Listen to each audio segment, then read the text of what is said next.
Um, of course, the big news yesterday, people want to hear, of course, Norm MacDonald. Oh, my God. What a bummer. That was a bummer. He died from cancer. He had cancer for 9 years and didn't tell anybody, which is a very Norm thing to do, I think. He didn't want anybody kind of judging him differently, looking at him differently. So he pretty much told, I think, nobody that's what the dealio was. It's weird over the years. You look, and now that you know, you could see there were sometimes he was really heavy in the face, like maybe he was taking some kind of a steroid drug or some shit. Then other times he was really skinny. But, you know, fucking Norm. No one thought anything bad about it. He didn't say anything. But he indeed had cancer and died yesterday. Terrible, because one of the comics that just, didn't give a shit what anybody thought. Didn't give a shit what anyone thought. He just wanted to be funny, and he was, and didn't hold back because he thought someone's feelings might be hurt or it might be embarrassing. Some of his stuff is embarrassing to watch, not for him. It's embarrassing. You're embarrassed for the people that are there, that he keeps going at it. One of the famous clips from The View very early on, when Bob Wouters used to host it, and he just wouldn't stop calling the Clintons murderers and calling Bill Clinton a murderer. And they're trying to stop him. They're trying to change the subject, and he just won't have it.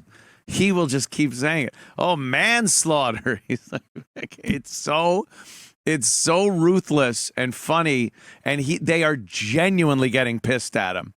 I think we should get the homicide out of the White House and get like a fresh start, because we don't want any more murderers. I think we should just go on to the next question. Oh. Who are the murderers? Yeah. Oh, Clinton, he murdered a guy. Yeah, you're not allowed to put out no accusations without. That's a little too far. That's the way it does work. Let's just go on to the next question. Yeah. This is not my week. What can I tell you? Oh, it's not mine either, and I'm being very nice. Okay? Oh, are you? Shut up. Be a good boy. Now, Norm. Did you never hear that? No. Listen, No, we don't need I to don't want talk to get about into that. this, and I don't want to hear it, and this is not the place to make those accusations, and you're supposed to be funny. Let's get on. He is being hilariously funny. There you go. This is a live show. Why? Norm, but you have been properly chastised by Barbara, so I'm now going to ask the next I question. thought it was a matter of record. Okay. Let me do this. She's okay? literally telling him to shut up. See, I think we should get The greatest part about, and this is, you know, Norm always looked like it was just happenstance, whatever, the way he would talk and deliver stuff. It was such a great delivery he had, because it looked very natural, and I don't know, I guess to some point it was, but the way he sits there and lets them get the shit out. He wasn't constantly going, oh, what, he's a murderer, and talking over them. He would stop. He did stop. And they would just keep going and telling him to shut up, letting them think he's going to shut up now because he hasn't said anything. And then, what? I thought it was a matter of record. Oh, my God. Like, he didn't fucking stop at all. He's doubling down every time. It's so good. He just one of the greats. It sucks when a guy like Norm, very funny, irreverent, doesn't give a fuck, when we lose guys like that, because there's so few these days. And then you see some of the comics that, like, oh, this is great. Not great. I mean, some of them had problems with Norman. I have more respect for the ones that actually voice their problems. But you see other ones that are like, oh, we lost such a great comedy guy today. And then you look, and these people have been just trying to get other comics canceled for their material. And Norm was, he was beyond canceling. He was fired from SNL because the boss over there was an OJ fan. I don't know why. I guess because he was something to do with the Wide World of Sports. he came up with the Wide World of Sports show, and he met OJ and was friends with him. And when all the OJ murdering people thing happened, and Norm would not leave it alone. And the story goes that they were constantly faxing Saturday Night Live from the West Coast, where this guy was, and saying, no more OJ jokes. Just stop it. And every time, Norm would crumble it up, throw it in the pail, go out and do OJ fucking jokes on the Weekend Update. And then when OJ was acquitted, he sent another fax and said, well, with his acquittal, it's over. Do not do any more OJ jokes or you'll be fired. And he goes fucking right out there and says, it's now legal to murder in the state of California. The big picture of OJ. And that was it. That was the last of Norm MacDonald doing Weekend Update until, they brought him back to host the show, which is another great thing, where Norm just goes into how he was fired for not being funny enough, but now he's back hosting. And how did he get so funny over that period of time? Everything is great. I went on a Norm MacDonald watching binge, and watching all those clips of him on Conan O'Brien and on Letterman were so good. They knew how to deal with Norm. Just let him go. Just let him go and kind of feign that you're a little disturbed by what he's talking about. Larry King even got Norm. He even got how funny Norm was. He had him on the show a few times. And one of the funniest things is when Norm is on Larry. Try to find that one. Norm's on Larry talking about how deeply closeted he is. I'm a deeply closeted homosexual. It's so fucking good. Because even Larry's confused, and then he gets it and starts fucking laughing because it's hilarious. Norm is fucking Something great. People don't know about you. I'm a deeply closeted gay guy. No kidding. Well, I'm not coming out, though. Wait a minute. What are you revealing here today? I'm not revealing anything. I'm saying I'm deeply closeted. Well, that means you're gay. Well, I wouldn't say that. Why would I say that? I'm deeply closeted. No, but that means you're very, very gay, but you don't want to come out. You're so closeted. That I refuse to say I'm gay. Right. Exactly. But doesn't that mean you're gay? Hey, easy, buddy. Something people... And then Norm just starts laughing because that's hilarious. You're so deeply closeted that you're almost anti-gay, Hey. Oh, God. But those were, that was an interview with Norm. Just so fucking funny. I did have the pleasure many years ago on Sirius XM to sit down with Norm, have an interview with him on the Opie and Anthony show with Jimmy, and it was really cool. That was a great time having him right there in front of you talking. It's just Norm with his Norm voice and telling stories. He told the moth joke, which just goes on forever, and it's a simple fucking moth drawn to a light punchline at the end. A lot of his bits just would go on and on and on, and the payoff was always hysterical because it was Norm, and he just had that great fucking delivery. Such a shame. God, I can't imagine. He was getting pretty spiritual in the past few years. You'd see on Twitter, he would talk about things and life in general and life and death. He had some cancer humor in his act, and the whole thing about battling, and it's not a battle. Cancer just wins. And then it's like, no, it doesn't really win because when you die, the cancer dies, so it's kind of a draw. And I guess that came out of him being diagnosed like 9 years ago. But he was doing his show and living life, having a good time. So that's pretty cool. But again, there's so few of these guys left that are willing to put everything out like that.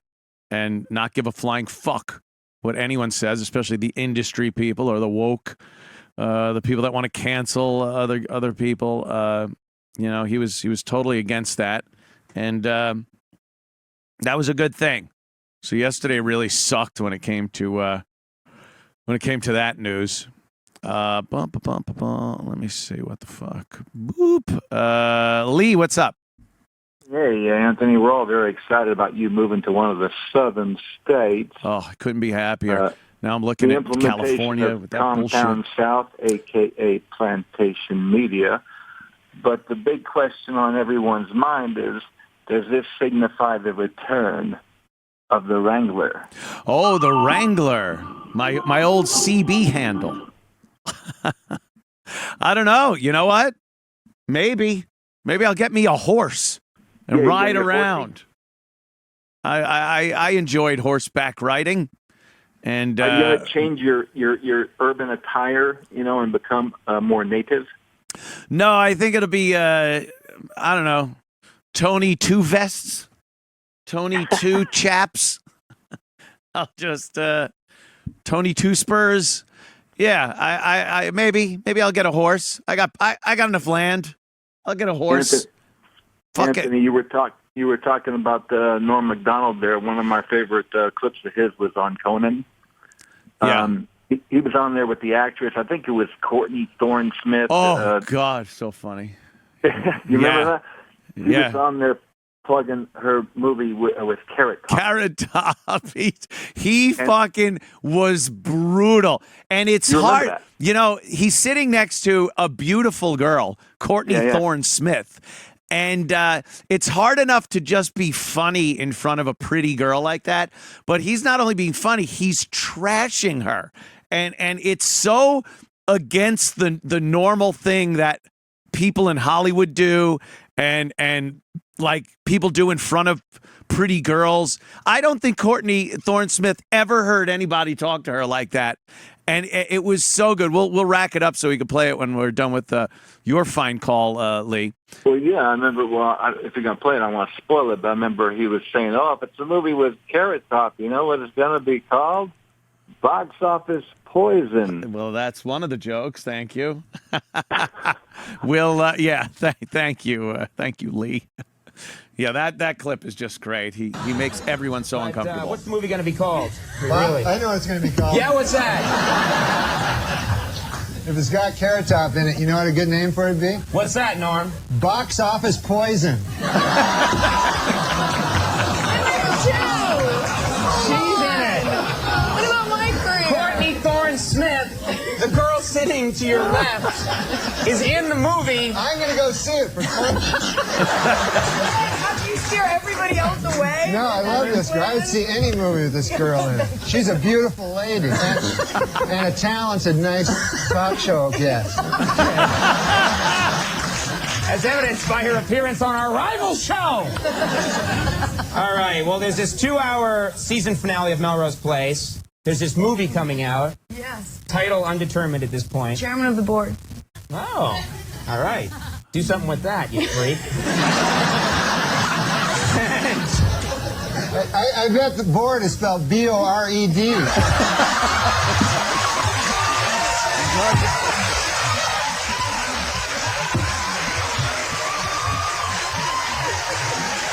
Just destroyed.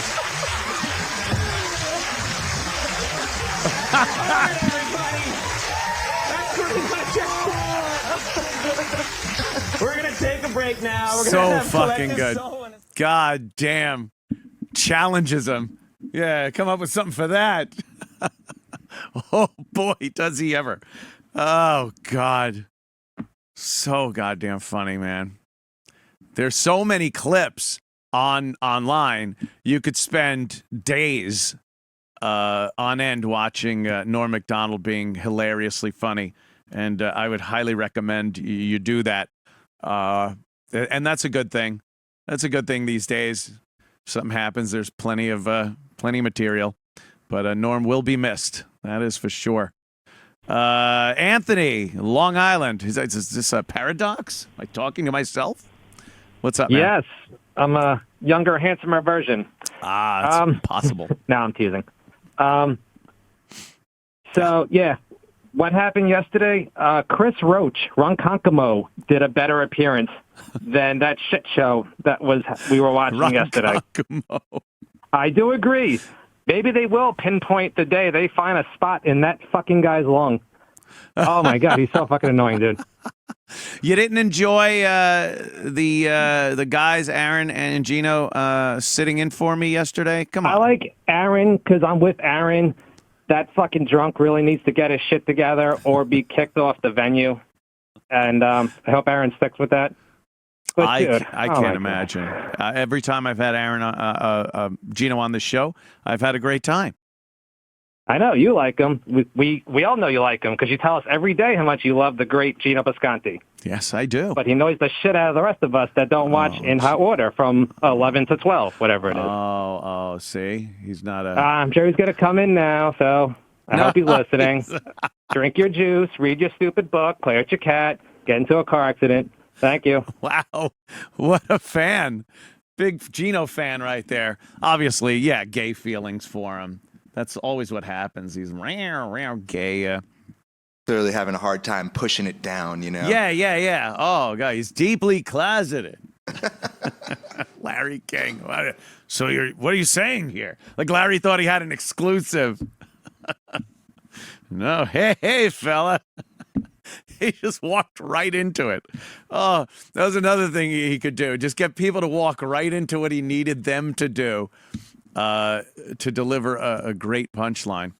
One of the greatest jokes ever. I mean, we've heard it before, but if you could pull that one up on Dennis Miller's show, the gay pride, because this was I heard this so many years ago, and to this day it still makes me laugh because it's delivered perfectly, just perfectly by Norm. Anyone else could tell this joke; it would probably be funny, but it's that Norm delivery that just makes this joke what it is. Like in stand-up, I'll do jokes that are like one time I was doing this thing in San Francisco and they were all gay people in the audience. They told me, so I figured I'd do San Francisco. Yeah. No. So I figured I'd do stuff about gay. Is there a better copy of that? It's a little staticky. It's like the many hairstyles of Norm Macdonald. He had the curly thing, then he had the little fro for a while. Yeah. I don't know. It just seemed like that copy was off maybe a VHS tape. Old school. Yeah. Maybe. Oh, here we go. Have you ever done anything in your long and storied career that you consider specifically to be in bad taste as you look back on it? Maybe at the time you thought it was a good play, but you look back on it and you think that was in bad taste. Well, sometimes, like in stand-up, I'll do jokes that are like one time I was doing this thing in San Francisco and they were all gay people in the audience. They told me, gay. So I figured I'd in do San Francisco. Yeah. No. So I figured I'd do stuff about gay people so that they could relate to it. Yeah, it's warm up. They love that. And so I was talking about, because I went to this gay pride parade, and I saw in it there were these old men and old ladies like with these signs that said, "We are proud of our gay son," you know? And so I was saying, that's an odd thing to be proud of, you know, because it's not an achievement, you know? It's not like something you work all your life to be gay or anything like that. And I just wondered, I had a hard time believing that these 50, 60-year-old men are actually bragging, you know, at work like they're, "Hey, Bill, you know, my kid, oh my God, we're proud of him, Johnny. He graduated from Harvard, you know, first in his class, you know what I mean? Now he's articling over at a law firm, and, oh yeah, he loves cock." You know? This kid. He can't get enough cock in his mouth, his ass. This kid's always cock. I got a picture of the boy here sucking another man's cock. I want to show it to you. You're gonna be proud. To watch And fucking, the maturation of you as Dennis Miller is just like another one of those. You see so many of the show hosts when he's doing an interview kind of bury their head in their hand like, oh, because even then was like, I probably shouldn't be laughing about this. a lot of gay people and trans people were posting anti-norm stuff yesterday. And it's like, shut the fuck up. That's funny. I don't care who the fuck you are. God damn, that is fucking funny. But, you know, no one's got a sense of humor anymore. Everyone has to belong to a little victim group. So you're not really allowed to talk about anything. You know, you're not even allowed to discuss homosexuality in a humorous way, or transgender people in a humorous way, race, nothing. So you either throw those rules out the fucking window and put everything on the table to be joked about, or you just live in a world where you don't think comedy exists and go about your business being in your little victim groups, because you know, that's where you belong, fuckers. Hey, Zach, what's up, man? The O&A forum trolled Seth Simons in a long, prolonged, in-depth. They really got him. All those Let me. I saw some of this. Louis J. Gomez tweeted something about it, so I went and looked at the link, and it's very long. So I might read into it a little later. But yeah, they got that fucking Seth Simmons guy, whatever, and made him, you know, they trolled him. They made him think they were allies and helping him out with his stories on how to get comics and fuck people over, and it was all a big ruse. So I'm Apostle-gate. My time is a double agent of cancel culture. There you go. Thomas Apostle. Yeah, they were on the O&A, one of the O&A fucking things, forums, and they roped him in to trusting them, and got him to write some fake shit. Yeah, got him to post some. He's an asshole too. Norm wrote about him. What was that whole thing? He was talking about. I don't remember what the fucking context was, but he said something like, "Oh yeah, the guy does bird poetry or something, spoken bird." Disgusted. He does spoken bird. There it is. Oh right, when Shane Gillis was thrown off of SNL. Hey Shane, I'm so sorry. I can't even imagine how you must feel. The work it takes to get to the show and have it snatched away by some guy who does spoken bird poetry. Unacceptable. Please DM me, pal. When you have a moment. I'm so sorry. Like, wow. You know, he understands what it's like to be canceled for your jokes. At least he had a chance, though. He was actually on there. I used to hear all the stories about how Norm would save his bottles of piss in his office on SNL. People would come in and there'd just be bottles of his own urine and Snapple bottles stacked up against the wall. I don't know. Most brilliant people are a little eccentric, a little crazy. You know, that's what it is. Oh, thank you, Zach. Wasn't really. If you want to read it, up on that, you feel free to do that. What else did we have? Yo, what's going on? It's your boy CV with another reaction video. The only reason we're here is because of Shane Gillis. A couple of you guys said, hey, go watch the NORM MACDONALD one. Now, I know who Norm is. I watched him on Saturday Night Live a few times. Have I watched any of his stand-up? Nope. Do I think he's funny? I think he's hilarious. The only time I saw Norm when he did like talk shows, you know, like David Letterman, Conan O'Brien. I've always thought he was hilarious, but never watched a stand-up comedy of his. So with this channel, maybe we'll do that. By the time, I mean, I did come to this country in '92. Took me a few years to learn English. I'm still not comfortable with English. It is my second language, but you know, so I used to watch Saturday Night Live. I just didn't know what they were saying. Like, you know, I love the comedy of, who's the big dude?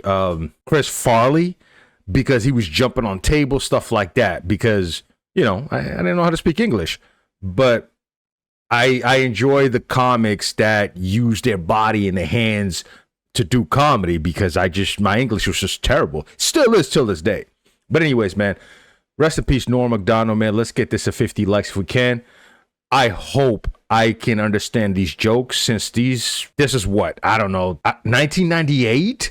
Bro, that's a long time. So I can't even remember what was happening at that time, especially the current events, if he's joking about that. So it may just go over my head. So bear with me, man. All right, let's do this, man. Well, thank you very much. I'm very excited to be here, you know, and I was asked to host the ESPYs this year. Yeah, hi, that's my name, Espen. When I was asked to host the ESPYs this year, folks, I said yes immediately for one reason and one reason only. This show has interns. Is it a Monica Lewinsky? Like, it's going to be hard for me to get everything. I'll be having a little improper relations backstage a little later. Improper relations backstage. I think this is maybe a Monica Lewinsky joke. I just don't remember. But man, it's great to be here at the 6th annual ESPY Awards. Hard to believe, huh? The ESPYs are 6 years old. Although, that's still fairly new. Although Anthony Mason swears they're 18. So. And you know what? Rest in peace, Anthony Mason as well. And rest in peace, Norm. That's an Anthony Mason joke, man. Usually Anthony Mason is it the Anthony Mason I'm thinking about? And by the way, those that tell me to stop pausing, shut up. You've seen this a million times, so shut up. Don't want to hear it, bro. Usually Anthony Mason, I don't know if he's talking about the basketball player. He's usually, you know, beating up something, but oof. 18-0, all right. Although Anthony Mason swears they're 18. So.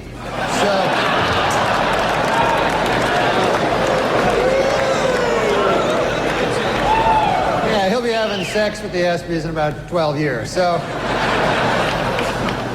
I was a little late here tonight. I took a cab to the theater, folks. And I don't know if you've ever been in these New York City cabs, but I got one of those cabbies, couldn't speak English, you know. Saw his name there on the dash. I couldn't even pronounce it. I think it was something like Hideki Arabu. I'm like,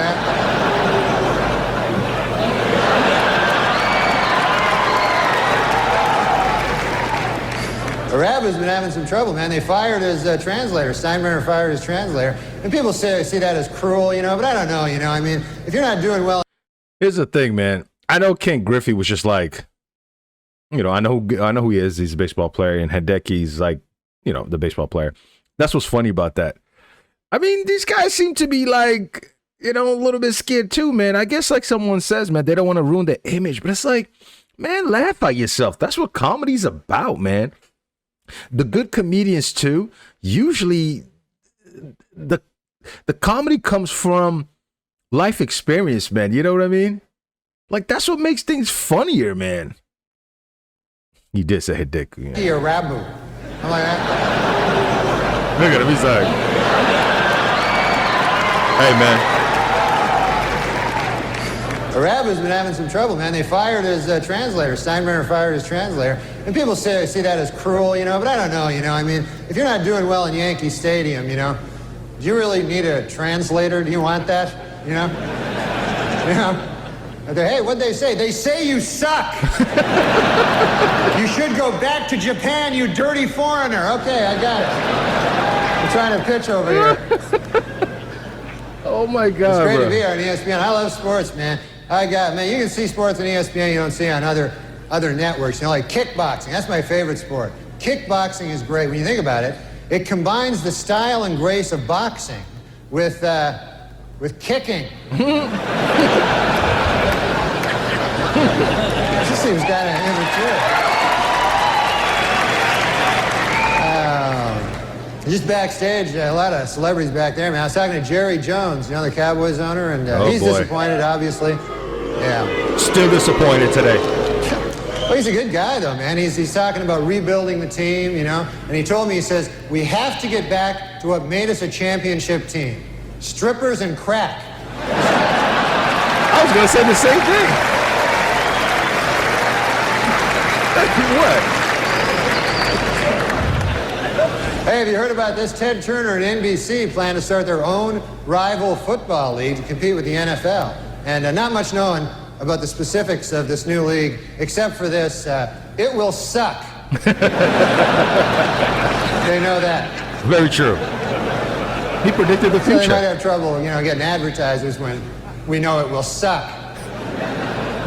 And of course, congratulations to the Denver Broncos for winning the Super Bowl. How about that? Oh no, this is old. Wait. Yeah, this is when Terrell Davis was still playing, right? They won what, back to back, I think? It's been a while, man.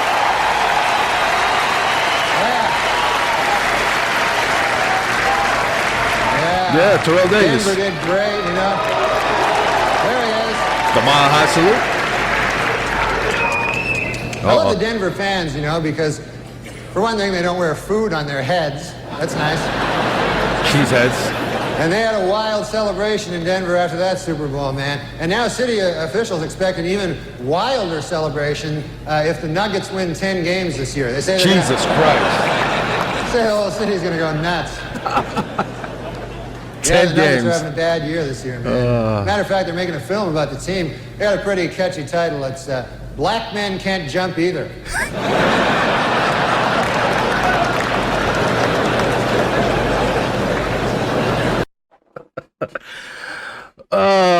Now that is a good joke. I don't know how bad Denver Nuggets was back then. I don't know if this was probably the Carmelo. I don't know. Maybe Carmelo was on that team. I don't know, but that's hilarious. George Karl as a coach, maybe.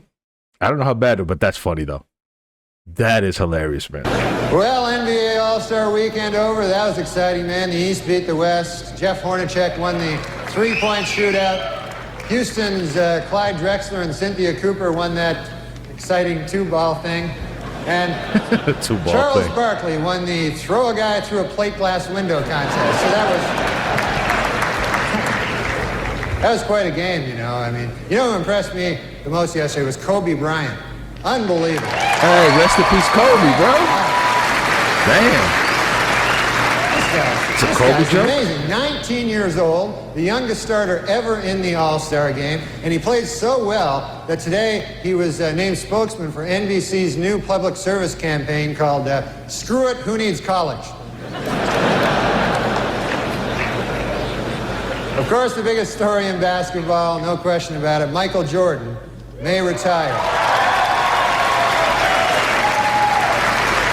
Yeah, Michael Jordan may retire after this season, and it's terrible news for Bull fans, but it is terrific news for golf hustlers.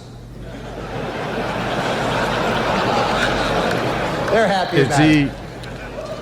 But Jordan is very serious, though. I mean, he about does leaving. love In fact, his he's already golf, called the but- Hall of Fame to make sure that his plaque bears his basketball nickname, Air Jordan, and not his baseball nickname, Senior Crappy.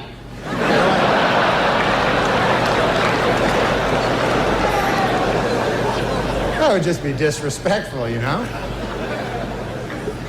how about them Winter Olympics? They're finally underway, so we've got a lot of great stuff to look forward to the next 2 weeks, like hockey and... Hockey? Well, just hockey, really. You can feel it coming, though. You can feel it. You can write that. I was watching last night. I saw speed skating. And my goodness, could the outfits they wear be any tighter? Holy Lord. There was an East German woman, I swear, you could see the outline of her entire penis. It was...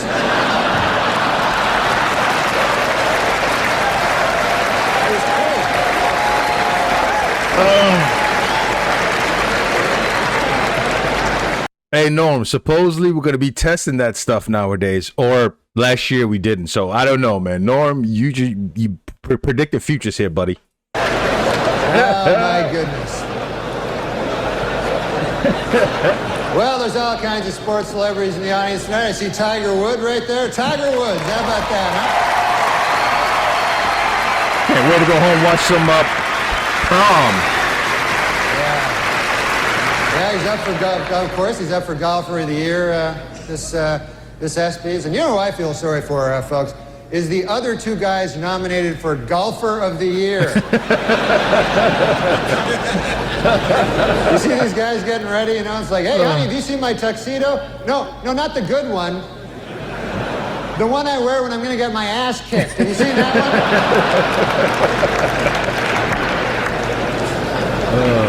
one? That's funny, man. Got no Boomer chance. Esiason is with us. Boomer. How you doing, buddy? Boom. Never watched him play, Boomer, though. of course, will replace Frank Gifford on Monday Night Football next season. And Frank told reporters that this will allow him to spend more time with his wife and children. Then he broke down and cried for 45 minutes. So.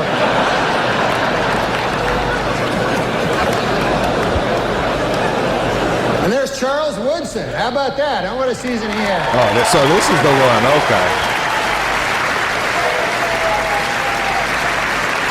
Great, man. He became the first defensive player to win the Heisman Trophy. And congratulations, Charles. That is something that no one can ever take away from you. Unless you kill your wife and a waiter, in which case... all bets are off.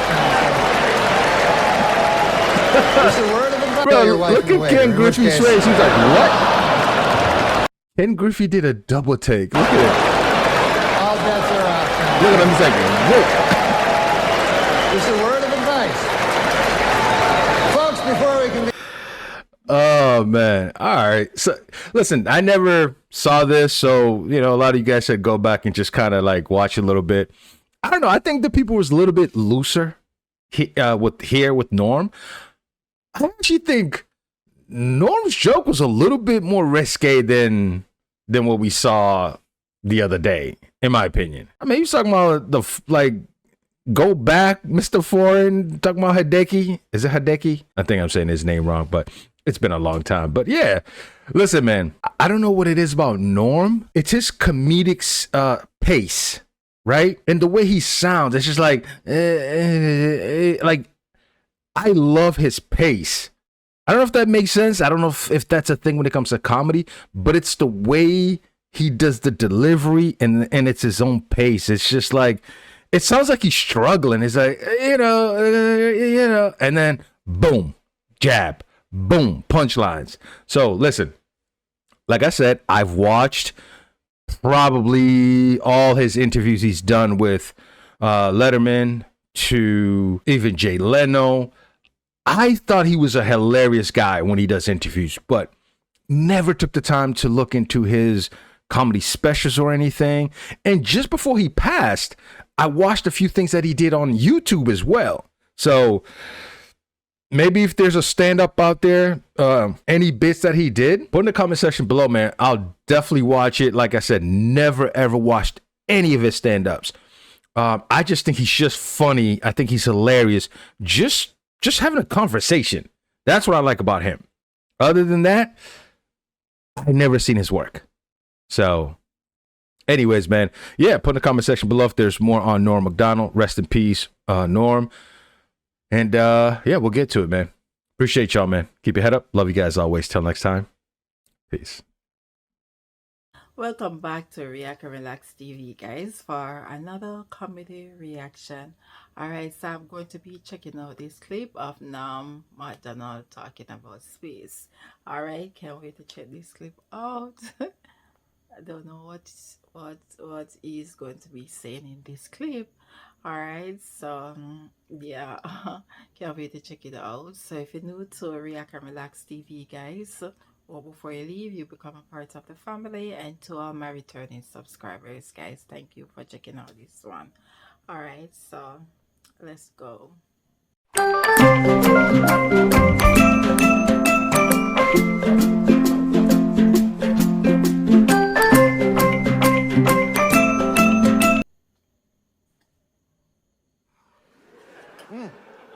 But I looked on because I like learning on my Wikipedia, and I looked because I was wondering about fame, the nature of fame, because it's changed so much, you know? And when I was young, it was one thing, and now it's a whole different thing.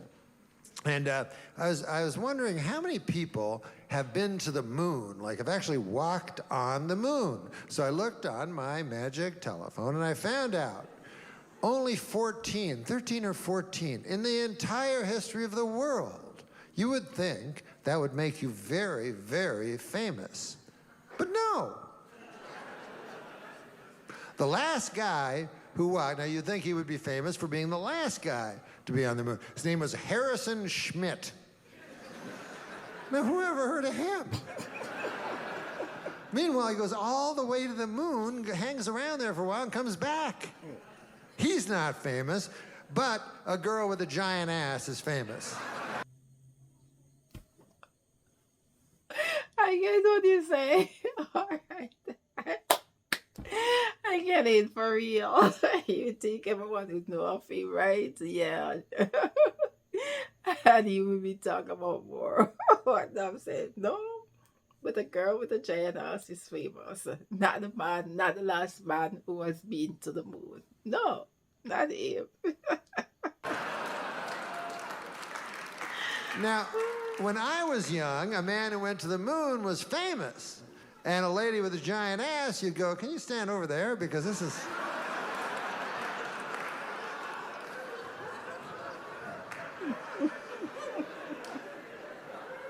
Harrison Schmidt. So how many people that went to the moon do we even know? There was, we know the first ones. There was Neil Armstrong, Buzz Aldrin. They went Apollo 11, Neil Armstrong, Buzz Aldrin. And even the third is hard to remember. His name was Michael Collins.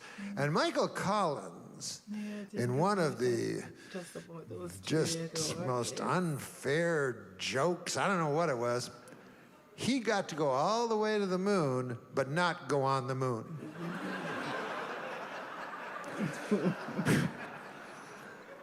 All the way to the moon, and then that little rope ladder, he wasn't allowed to go down. He had to stay in the lunar capsule while Buzz Aldrin and Neil Armstrong went on the moon. And Michael Collins just looking out the window going, are those motherfuckers golfing?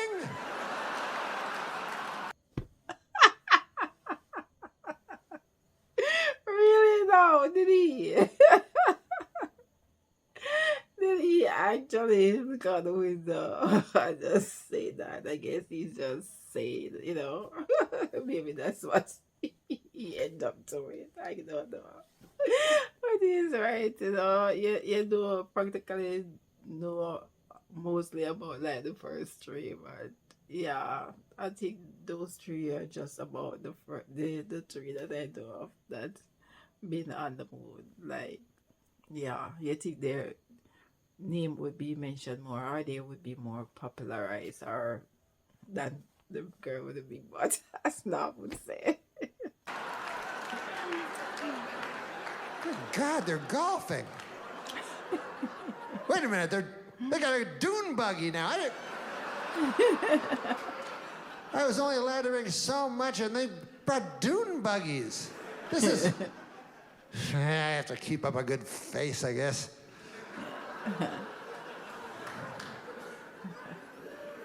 And then Buzz and Neil, I'm sure they were nice guys. They didn't want to hurt Michael Collins, you know. So they probably went back, you know, to the lunar capsule, you know, and Michael Collins was like, what do you think, guys? What was the moon like? What was it like? And they were like, It's all right if you like that kind of thing, I guess.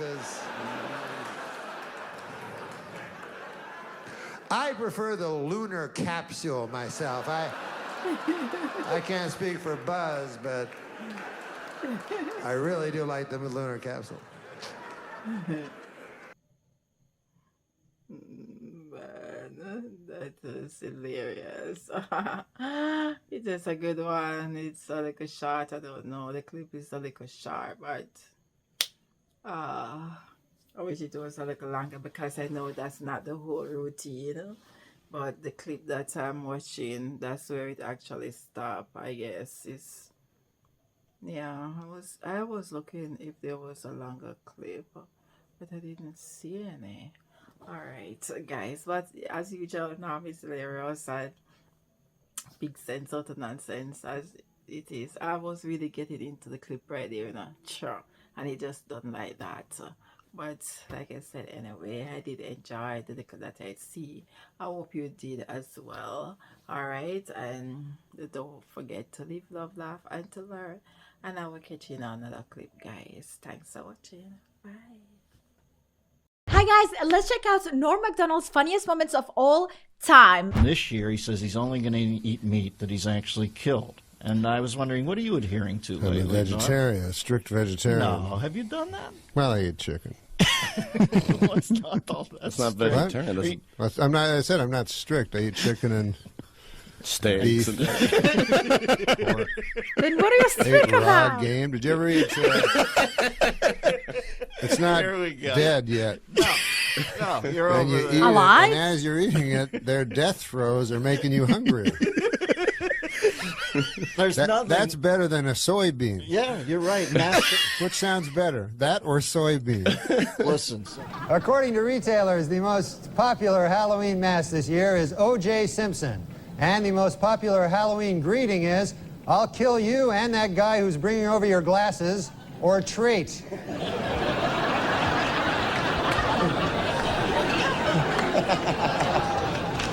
This week on Larry King Live, Marlon Brando made the shocking statement that Hollywood is, quote, run by Jews. That's shocking. In response, outraged Jewish organizations made it snow in New York in April. Okay, I just want to laugh. I'm just going to let it go. I'm just going to have fun. Let's go. See, I think we should get the homicide out of the White House and get like a fresh start, because we don't want any more murderers. I think we should just go on to the next question. Oh. Murderers. Yeah. Oh, Clinton, he murdered a guy. Yeah, you know, we're not allowed to. You're not Bro, allowed the to put view out is so accusations old. without That's a little Charlie. too That's far. the way it doesn't work. Let's just go on to the next question. Yeah. This is not my week. What can I tell you? Oh it's my not God, mine either, that's and I'm being brutal. very nice, okay? Sure Be you a are. good boy. Now, Norm. Do you never hear that? No. Listen, No, we don't need I to don't want talk to get about into that. this, and I don't want to hear it. Oh my God, I love that he is like brutally honest there. And like his balls are huge. Like not literally, metaphorically speaking. Actually talking about it, he's not moving on. And this is not the place to make those accusations, and you're supposed to be funny. Let's get on to the next question. So get with it. There you go. This is a live show. Not for nothing, Norm, but you have been properly chastised by Barbara. So I'm now going to ask the next question. I thought it was a matter of record. Shut up! Look, Okay. let me do this, okay? I'll tell you what's a matter of record. You will not They're be laughing, invited back but if you they're don't so- shut up. All right, now. Matt. As if he cares. You've admitted that you're lazy. Oh, I he's think back. you've read 6 books in your life. I've read 6. 6. What kind of a woman would be attracted to you, do you think? What? Women don't care how many books you read. That doesn't prove anything. I have a lot of money.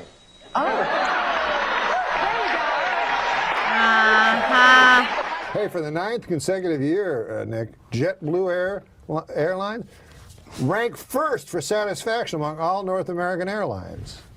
But you know what ranked least in satisfaction? 9/11 Airlines. What a terrible name for an airline. It reminds me of that tragedy. Mm-hmm. Oh, 9/11. Only you. Yeah, don't laugh at 9/11 again. 9/11.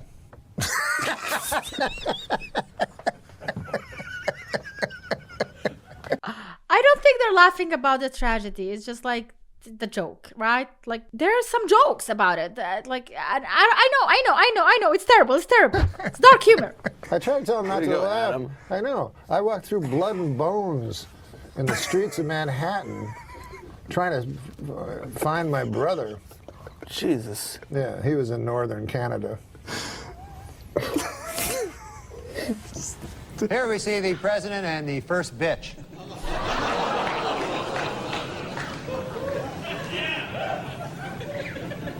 Hey, slow down, you bitch. Let me catch up.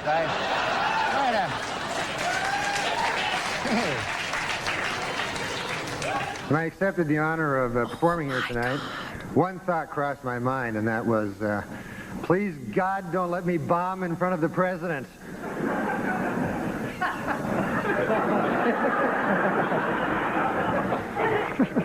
But I'm not worried. What the hell do I care? You know, I worked on all my jokes. I got a lot of help from my joke writer, Don Imus. He was helped me a lot. Are you familiar? Who's that? No, I'm You know not. this guy? He's a funny guy. He wrote some jokes. Was he like a terrorist or something? Anyways, the dinner was great. You enjoyed the dinner? We had some salmon. Yeah, it was delicious. It was great, and I thought it was, I thought it was refreshing to see Democrats serve something other than subpoenas for a change. I thought that was nice, be doing some jokes later. I just thought I'd... Oh, wow. Like, why do people care? Like, why are we not laughing about it? Like, it doesn't even matter. Like, so serious. It's not funny, man. Ugh. Boring people. Well, one time I was on his other show, Who Wants to Be a Millionaire? And I like his hat. the celebrity who wants to be a millionaire, so the questions are a little easier. Yeah, you won. Wow, because celebrities are dumb? I heard they didn't give you the money. Yeah. No, they give it to a charity. They don't tell you. That's No, they give it to sick children. Oh, that's nice. How that's dare nice. They need, they need money too. Are you drunk? Do they not know who they invited? Cooler and you're sweating. I am. Well, it's hot as it's hotter than a $2 pistol. Well, he's got like in here. 12 layers on. Yeah, I think. thought it was going to be really cold. Well, you're from Canada. This should be springtime for you. No, I know I'm from Canada, but I'm still a human being. Like it's not like we evolved differently. I'm from the frozen north. Yeah. Yeah, it gets colder than It gets colder than a... Oh, here it comes. Get your finger on the panic button. No, it gets colder than a vampire's demeanor. Okay, that's better. Wow. He tried to take it easy. What are you guys up to, man? We're joined by the talented trio called the Lonely Island. Yeah, who you know will be what I on the call big... them? What do you call them? I call them Sandberg and the other couple of fellows. The Mind Squad. Wow. Is how Rolling Stone put it. Kinda. The iron. Kinda. Like, we only know one of them. Of broadcasting. It's iron. You don't pronounce it iron. That's what everybody tells me. It's the iron horse. Like Lou Gehrig was the iron horse of baseball. Yes. The word I-R-O-N is iron. No, iron. Iron. That's what makes English the world's toughest language. Yeah. Right? Sure. It is the Because toughest language. Why? It's the easiest. Yeah. Well, Are you kidding me? English is the toughest language? Bro, come on. Have you tried to learn German? Have you tried to learn Balkan or Arabic? Those are actually the languages I know. And like, if I compare them to English, I think I don't know German, I'm learning, but it's harder. It's definitely harder to learn those languages. For me, at least. Yeah, well, you were born with it. You were born with... In I his wasn't, book, and I still... O.J. Simpson says that he would have taken a bullet or stood in front of a train for Nicole. Man, I'm going to tell you, that is some bad luck when the one guy who would have died for you kills you. That's probably... The accusation is throwing get worse left luck and than right. that. You know about this girl? She's mad at you. She was on the Greg Fitzsimmons show. Did you hear anything about this? I know Greg Fitzsimmons. Yeah, Greg does a show for us, and Greg was interviewing some girl, and she was going off. I know who it is. What's the girl's name? Me and Norm have worked with her before. That's why he's going to laugh when I say the name. Laura Keitling. Hates your guts. Did you know she hates you? No. Oh, my God. Do you want to hear the clip? Did they just say that? All right. Wait, hold on. By the way, can I interrupt your old friend, Norm MacDonald? Did you guys write together on, He's not a friend of mine. Roseanne, right? Well, I was just using it loosely. Now, you had a reaction just not a now to friend Norm at all. MacDonald. Not a friend, not a fan. You worked with him, though. At Saturday Night Live. Roseanne. No, I missed him at Roseanne. Well, I came in, and he was supposed to be the my guide through SNL, and it turned out that... Well, I mean, I barely remember Laura from the show, except for her hit characters, obviously.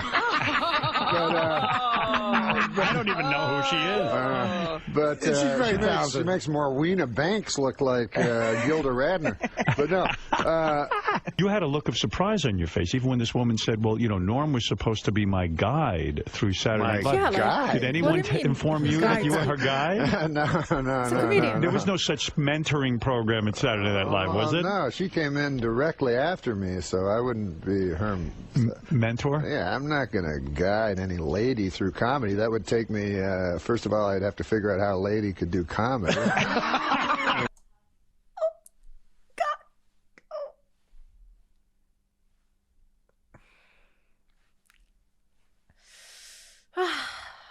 Really?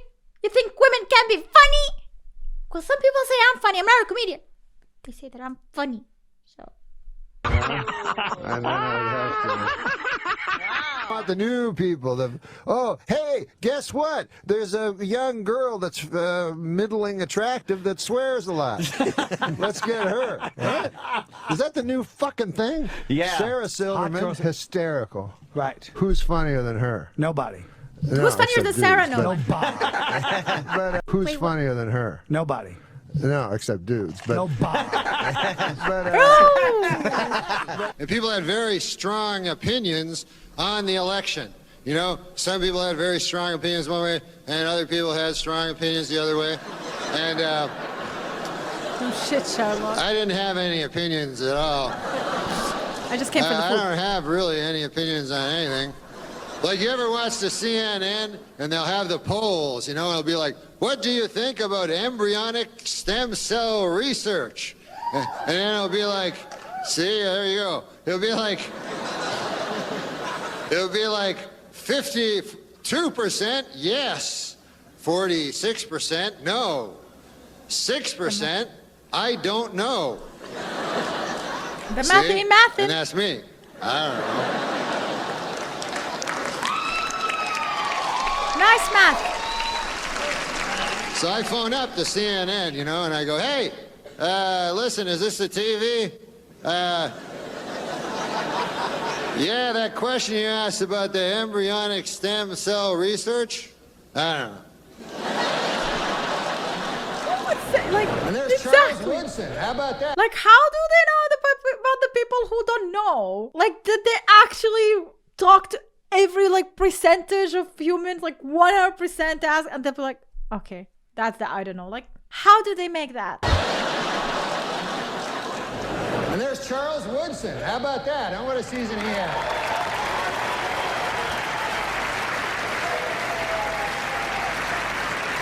Great, man.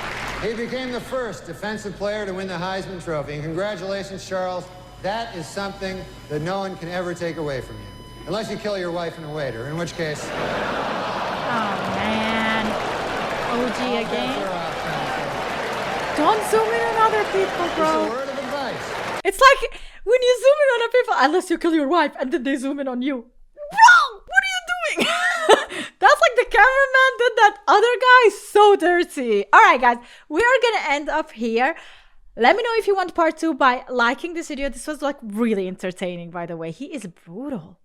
Sheesh. I think this guy hates everybody except another man.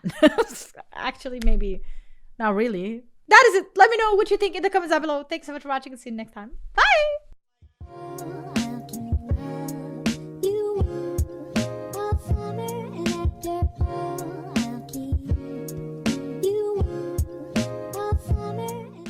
You were on the road with Norm, and a lot of us, when Norm passed, were shocked. And I kept thinking, oh, I must have been the only person that didn't know. Oh, and people all thought, well, Conan, you knew Norm, and he was does his classic appearances on your show, and da-da-da-da-da. And I was like, I know. We were desperately trying to get him back. I desperately wanted Norm on my last episode. We were trying to get him and not getting an answer back. And I thought, well, he just doesn't want to come. And I was bummed about it, but thought he's probably got other things to do. That's too bad. Get his all-time great guest. And then he dies. And I just thought, well, I didn't know, but everyone else must have known. And then Jim Downey called me and said, you know, more or less, Conan, fuck you for not telling me about Norm. And I said, Jim, I didn't know. And Jim Downey said, I would think Downey might know. No, Jim didn't know. Yeah, did you know? I did not know.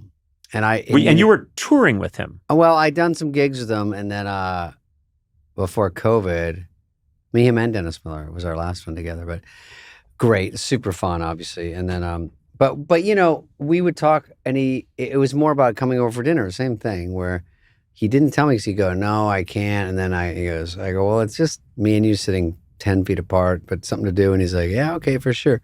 And then that night I go, where are you? He goes, David, it's COVID. And I go, what is it? So you're not coming? We're not supposed to leave the house. I go, I know, but we've talked about this. Like, you're allowed to go places. And then, yeah. Okay, well, let's do it next week then. And then he just did that routine. And then until it was too late, but I didn't know. So I don't know who knew. I think Gervitz knew, and maybe I think Gervitz and Lori Joe. Yeah. I think that's about it. Yeah. And I think, I mean, I think two things about it, and they're diametrically opposed. One is I wish I had known, because I would have told him what he meant to me. Yeah. And there's that feeling of why I wish I had known. And so initially I was mad that I didn't know. Yeah. And then there's the other side, which is great respect for him wanting to keep it private. Yeah. And him not wanting people to treat him any differently because he was sick. Yeah. I don't know. I have both feelings at the same time. Yeah, I feel the same way. Like it was just so overwhelmingly horrible that I just like. Then later it took me how it affected me, where like I was mad at him. Yeah. But by the way, just not to lighten up the feel here, because I know it's getting sad. But when we were at the memorial or whatever that special was for Norm, yeah, where we were watching the special. Remember that we watched his special. That's why the cameras are there. That's a separate. That was a thing. Wasn't that after the memorial? Those went are you're talking room? about. You're talking about two different things. No, there was a kind of a eulogy for Norm that I sort of spoke at again and brought people up, and then there was a separate thing where Norm had made. He was planning to do it was fascinating. He was planning to do an hour, and he had an hour together or 50 minutes. And he really had it in his mind, and he knew, I believe, and Lori Jo would know better. I don't want to speak for her, but I think he was planning to go into the hospital for what he thought was going to be something routine maintenance, maintenance treatment for his condition. Yeah. So what he did was he said, before I go into the hospital, I want to record. So he recorded using similar technology. Amateur way, like literally just a camera there. I mean, we're doing here is far more sophisticated. And he did from memory his whole 50 minutes, and it was really funny and great. He goes into the hospital and he dies. And then Lori Jo found the tape. Yeah. And they thought, to round out the special or to give it something else, let's have you, me, Sandler, Chappelle, Letterman. Who else was there? It was one more. Molly? Molly was there. Molly Shannon. Maybe a bunch that was of it. Might have been it. It was, and had us watch it. We hadn't seen it. Watch it in real was time. A little weird because and then cameras filming us. Yes, and then talk about it right afterwards. Yeah. And that part, I mean, I think it came out really well, but I remembered it was very powerful to be in a room and have everyone else leave and shut the doors, and then suddenly Norm was there. Yeah. And he's being hilarious, and we're laughing and loving it, and then it's over, and then I think we just started talking about it. Got a little teary-eyed at parts though, because you're just watching him going, and then you start drifting your mind going, okay, it's over. It's right before. Mm-hmm. And then we talk, and then it's funny because we're all talking, and then also we're like, just a weird scene. Yeah. Will that ever be released, do you think? It was. I think and it won an was. Emmy. I didn't realize that. Yeah, it was Do you have released. Netflix? I think it's on Netflix. Sorry. Oh, your mistakes get cut out. That's nice. Yes, it won a, no, it, Can you edit out me laughing at 9/11? No. No? Okay. Because we never forget. It's called Nothing Special. We never forget who thinks called it's Nothing funny. Special. So. yeah. All It's right. called Nothing Special, and it won an Emmy. Was it called Nothing Special?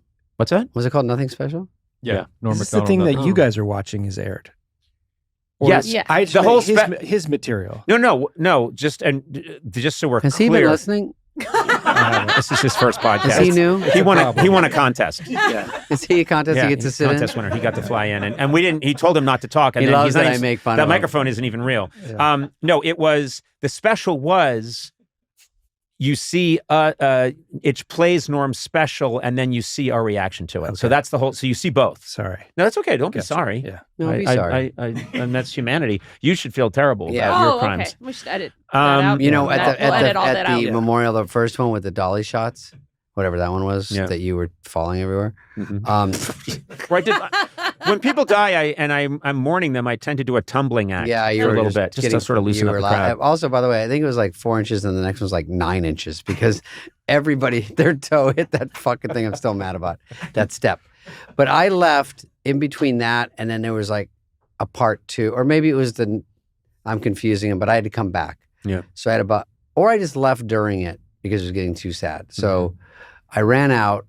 This is when I went to McDonald's, and in the Amazon special, I talk about that exact thing. I went to McDonald's in my suit and was in line, and the crazy guy comes out of the bushes and takes off shirts, starts smacking the guy ordering. Yep. So I go, let's back up, but let's park.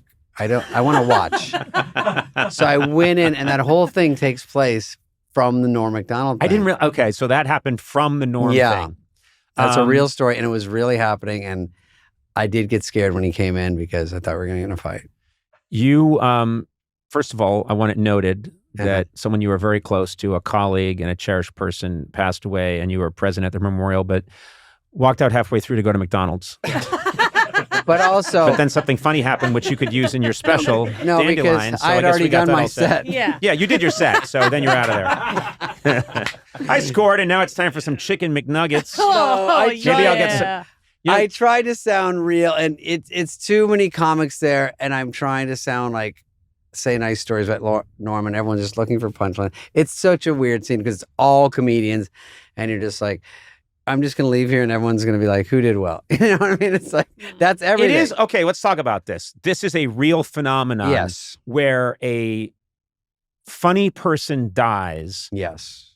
Who are their friends? Other funny, professionally funny people. We get together when people pass on, when they die, and there's a gathering, people speak, but you've got a room full of people who are competitive about getting up and being funny, and it's a strange phenomenon.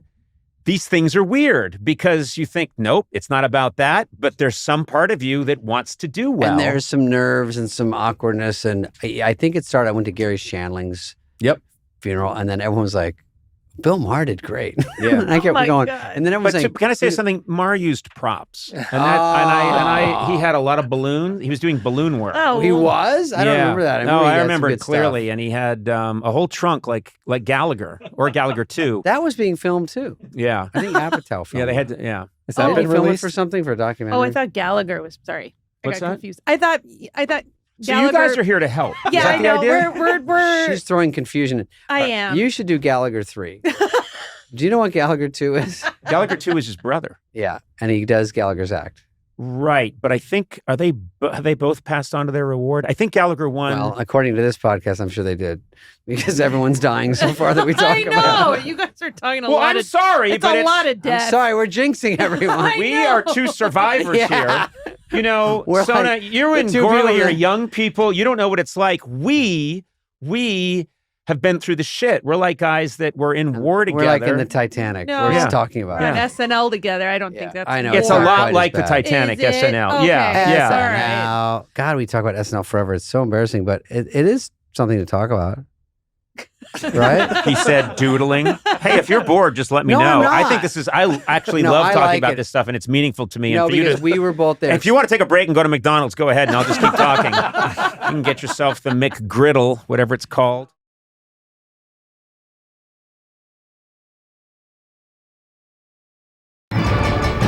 Weekend Update with Norm MacDonald.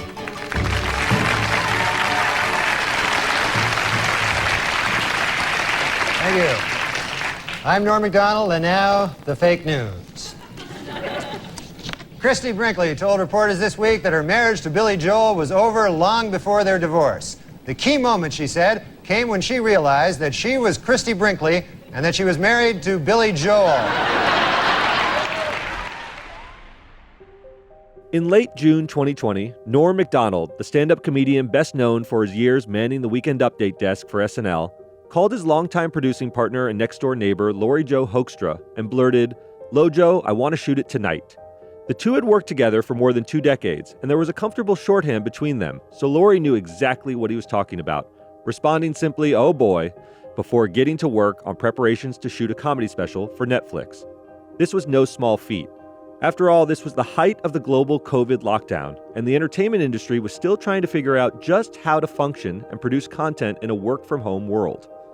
The notion of shooting a comedy special in a club or theater in front of an audience was unthinkable at the time, and it was months before outdoor events and so-called bubbles to manage the risks of live events became more commonplace, and even then, such productions required lots of planning and a bigger budget than Norm had for the special. But Lori could tell by Norm's voice that there was a real urgency to his request. Although he could be impulsive at times, his legendary gambling addiction once cost him $400,000, and he readily admitted to squandering his fortune 3 separate times in his life, Norm took his stand-up career and legacy very seriously. He combined his incredible innate talent on stage, complete with his trademark delivery and impish smile, with an almost preternatural, at times bordering on masochistic, fearlessness about bombing in front of an audience, to produce some of the most memorable moments in comedy history. She knew his call meant he was ready with the material, and they needed to move quickly. The timing was critical. Lori was one of a small handful of people, including close family members and his agent, who knew about Norm Macdonald's big secret. He was battling cancer. In 2013, Norm had been diagnosed with multiple myeloma, a blood cancer that is rarely noticed early on, but causes bone pain, anemia, kidney dysfunction, and inhibits the body's ability to fight infections. He chose to wage the battle out of the public eye, fearing it would affect the way he was perceived. Like all comedians, Norm depended on the audience's mood staying light and jovial, which he believed was essential to them enjoying his irreverent brand of comedy. He didn't want to be pitied or have the audience thinking about his health struggles during a set.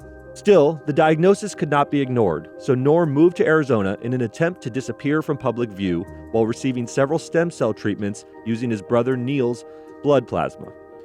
He used aliases to check in at the hospital, most commonly Stan Hooper as a nod to his character from his short-lived sitcom, to avoid news of his condition leaking to the media. And the aliases were mostly effective, save for some speculation about his health when one of the drugs he was taking for treatment, called dexamethasone, caused the usually thin comedian to gain weight. The treatments also seemed to be working, and the cancer went into remission shortly after his initial diagnosis, although Norm did have to give up golf and tennis as a result of some nerve damage after the treatments. But the cancer returned in 2020 and had unfortunately spread to the bone marrow, which can lead to a more deadly, acute form of leukemia. The prognosis was grim, and Macdonald, who initially believed he'd survive the ordeal, processed the news in the only way he knew how, by productively channeling his energy into finishing the material for what would become his final special. Which is why Lori went into overdrive trying to pull off the impossible when she received the call from him about filming the Netflix special that June. She knew Norm had a procedure scheduled to have another stem cell transplant at the City of Hope Medical Center just east of Los Angeles, and Norm wanted something recorded before going in just in case things went south. She quickly set up a few cameras, pulled together some makeshift lighting, figured out the audio, and shot the special in her condo. Norm, clean-shaven, wearing a pair of clunky headphones over a hat with a blue sport coat over a pink golf shirt, then delivered 54 minutes of brand new material in a nearly empty room. It's like no other special, at once a product of the pandemic and a final love note to Macdonald's most ardent fans. Hoekstra would say, quote, "It really features his secret weapon, those eyes and those dimples. And his inner light is beaming as strongly as it ever did. It just didn't look like a man who was diminished in any way." It's a point easily understood when you hear the special. Sometimes doctors just know smart words. You ever see those guys, you know? Like one time I remember I was real tired. I had this thing, I didn't know what it was. So I went in and I said, "Hey, doc, I got this thing, man, I'm real tired." He goes, "Sounds like chronic fatigue syndrome to me." I said, "Really, what's that?" He says, "Well, chronic means always, and fatigue means tired, and syndrome, that means something you got." Anyway, you can pay Agnes $80 on the way out. Despite sounding as vibrant and sharp as ever on the special, just a little more than a year later, Norm Macdonald passed away at the hospital on September 14th, 2021. He was only 61 years old. I'm Derek Kaufman. I'm Jason Beckerman. And this is Last Days, Norm MacDonald.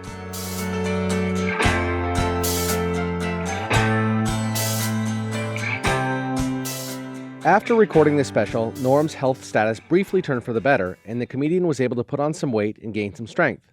Of course, he poured all of his restored energy into his work. He banged out a rough screenplay for a movie adaptation of his critically acclaimed comic novel called Based on a True Story, a memoir. He started booking stand-up gigs again, although the pandemic lockdown continued to frustrate his efforts to find live audiences and venues. Still, he planned to return to one of his old favorite clubs, Caroline's on Broadway, in November 2021. He even booked a few private gigs. Colin Quinn would later say, quote, "He booked a gig with me in August to do some casinos, and we texted each other. I would have loved to have just filmed him and just interviewed him, and not about anything personal, because he didn't like that. When you watch little segments with him, he's just one of those guys you want to hear talk." But in July 2021, about a year after filming the Netflix special, MacDonald returned to the hospital for what was supposed to be just another outpatient round of chemotherapy. He would never leave. Due to the pandemic, doctors wanted him to stay overnight, and MacDonald developed an infection. His condition made ordinary infections much more serious because his immune system was seriously compromised by the blood cancer. He would go on to spend the last 6 weeks of his life at the City of Hope Hospital. According to Hoekstra, Norm didn't talk much of dying and seemed to believe he'd recover and continue working. In late July, he even recorded a voiceover for Seth MacFarlane's show The Orville while in the hospital, using a private room and turning off beeping monitors and hospital intercoms so nobody could tell where he was zooming in from. And just a month before he passed, he told Hoekstra he wanted to watch the special he recorded. So she brought the footage to the hospital, where he watched from his bed and even gave her notes. And then he was gone. The news struck many of his closest friends as surreal. He'd done such an incredible job of keeping everyone in the dark about his health struggles that nobody was prepared for the loss. As with the shock from Bob Saget's sudden death just a few months later, the outpouring of grief from the close-knit community of stand-ups and SNL alums showed the impact of his decision to wage the battle privately. You know, Jason, when someone announces a battle with cancer, it really gives everyone a chance to confront the prospect of the loss before it actually happens. You know, Norm was absolutely right that it would change the way people interacted with him and perceive him as a person, but it's not entirely clear to me that it's a good thing that he kept it private. You know, he certainly didn't want to be pitied, and he depended on those good vibes, and that's why he decided to wage this in the private fashion he did for the good of his comedy. But that deeply personal decision to keep it a secret does come with a cost of never getting to fully see and hear how much people love you. Nobody gets to hear their own eulogy. Yeah, Norm's an interesting guy, right? Norm's a different guy. He's not wired like most people, even among the sort of weird set of comedians. Comedians are an interesting sort of people to begin with. Norm was an outlier in that he was more sort of idiosyncratic. He was more private. He was his type of comedy was so soft and deadpan that he was just a different guy altogether. And so, yes. He was odd. I he didn't agree. wear the neuroses like many comedians do sort of publicly. Yes. He was odd. He missed out, as you said, on a lot of those sort of well wishes from people in his dying days and frankly, in the years before he died. But that's, I think, as Colin Quinn said, that's the kind of guy he was. He just didn't, it made him very uncomfortable when people got inside, and he didn't like to have that happen, which is why so few people knew about the diagnosis. It's absolutely right. And he wasn't a man without close friends. I mean, Conan O'Brien and Andy Richter were very close with Norm MacDonald. They had him on their show countless times. They talk endlessly about loving to book him because it always made for a very funny show. And they touched on this idea of his decision to keep it private just a couple days after Norm's death. I've had this gnawing regret this last day and a half, and it's reading all this praise for Norm, which again, I believe is completely justified and will endure. And it's been a regret that he didn't get to experience this. You know, he took so much flack in his career. He took so much shit. And yes, he knew that he had fans, but I wish, you know, it's a common wish for people, but I wish he had been able to read the stuff that's being written about him. I wish he knew how beloved he is, and also how in awe comedians are of what he did and what he meant, and how you know, how important he was to the people who are probably the most important people in the world to him. Yeah. Everyone, but especially comedians, were effusive in their praise for Norm Macdonald. As cliche as it sounds, Jason, he was truly the definition of a comedian's comedian. He didn't traffic in simple humor or low-hanging fruit. You know, Jim Carrey tweeted after his death, quote, "My dear friend Norm Macdonald passed after a brave 10-year battle. He was one of our most precious gems, an honest and courageous comedy genius. I love him." Seth Meyers, late-night host and himself a veteran of the Weekend Update desk, shared a fitting tribute to one of his comedy icons, retelling his favorite Norm joke from the famed Update chair. I always think about this. I wrote it down because I wanted to make sure I got it right. This is my favorite Weekend Update joke of all time that I think about often. It is a perfect Norm joke. The richest girl in the world, billionaire Athena Onassis, celebrated her 10th birthday this week. What's it like to be the richest girl in the world? Well, to give you some idea, at the party, they had 2 cakes. Even his comedy targets, Jason, like Senator Bob Dole, who Norm hilariously portrayed as a third-person talking monotone old man on SNL during the 1996 presidential campaign, had this to say. He said, quote, "Norm was a great talent, and I love laughing with him on SNL. Bob Dole will miss Norm Macdonald," which I thought was such a fitting tribute. Norm Macdonald portraying Bob Dole as always speaking in the third person about himself. It was brilliant. You know, Bob Dole was in on the joke, and that's how Norm did the impression. He wasn't sort of just mocking him, and Bob Dole knew that. And so you and I both like comedy, but you're really into it. You love comedy specials. You watch them all. You told me that Norm Macdonald was a comedian's comedian. He was one of the most beloved guys within that circle of comic geniuses, all the SNL guys, the Saggets of the world, all those guys of similar age. He was the one that they may have revered more than anyone else. I think that's right. I mean, any conversation about Norm Macdonald is going to turn reverential at some point because he does stand in sort of the Mount Rushmore. Idiosyncratically, he's my favorite comedian. I always sort of cite him as my favorite stand-up of all time. But for all comedians, he's widely respected. And anecdotally, you know, we've had this email address people can send in ideas for about who they want to hear us talk about. Nobody's been referenced more often than Norm Macdonald. It's been, a dozen or so people have written in saying Norm Macdonald, Norm Macdonald. We finally got around to it, and I think we see why. He was so beloved. Again, so idiosyncratic, so different, but everybody finds him really, really funny and interesting. That's exactly right. Any conversation about Norm Macdonald has to start with stand-up comedy, even if his cultural cachet extended beyond the relatively insular world of dimly lit, smoke-filled comedy clubs into the realm of sketch comedy with SNL. Hollywood movies like Dirty Work, and even popular fast food institutions like KFC, it all started with stand-up. He started off performing in his native Canada, taking gigs at various comedy clubs in Ottawa, and regularly appearing at a place called Yuck Yucks by the mid-'80s. He honed his dry style of observational comedy during these early years and eventually hit the stage on Star Search in 1990. I'm feeling great. I finally quit smoking, so I'm feeling pretty good about that. I smoked ever since I was a kid, so it's kind of tough for me, I remember once I was 8 years old, little kid, behind my garage, sneaking a cigarette back there, and my dad caught me. He hauled me in. I thought I was in for the strapping of my life, What he did is he pulled out a big cigar. Must have been half the size of my arm, this giant cigar. Stuck it in my mouth, lit it up, made me smoke it all the way through, right to the end. That's when I started smoking cigars real heavy. What really stands out, Derek, about all these early performances is how fully realized his voice was at such an early stage in his career. You can listen to him then, and you hear the same guy that we then heard for the next 30 years. It's incredible because so many comedians on those Star Search, they really develop over time. You can look at like Jim Carrey, he was much zanier, and he sort of honed the craft, but Norm was Norm from the beginning. It wasn't raw and experimental, right? It was crisp. His persona was there. It was locked in right from the start.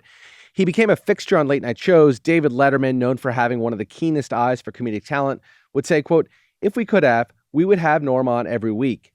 Conan O'Brien echoed that sentiment, giving Norm time for a set and often extending his appearances for long sessions on the interview couch. This is time usually reserved for bigger celebrities promoting their movies and television projects, but you could just tell that Letterman and Conan liked hanging out with him and being with Norm, who was consistently hilarious and just fun to be around. And man, was he prolific, offering different material virtually every time he took the stage. Many comedians will find their favorite set and run it into the ground, performing it again and again to new audiences. Norm was among that small handful of very best, like Chappelle, Louis C.K., and others, who consistently worked on and performed new material. And like those guys, even Norm's late career stuff was absolutely brilliant. There is one country that worries me, though. Not Iraq, not Iran, not North Korea. The only country that really worries me is the country of Germany. I don't know if you guys are history buffs or not, but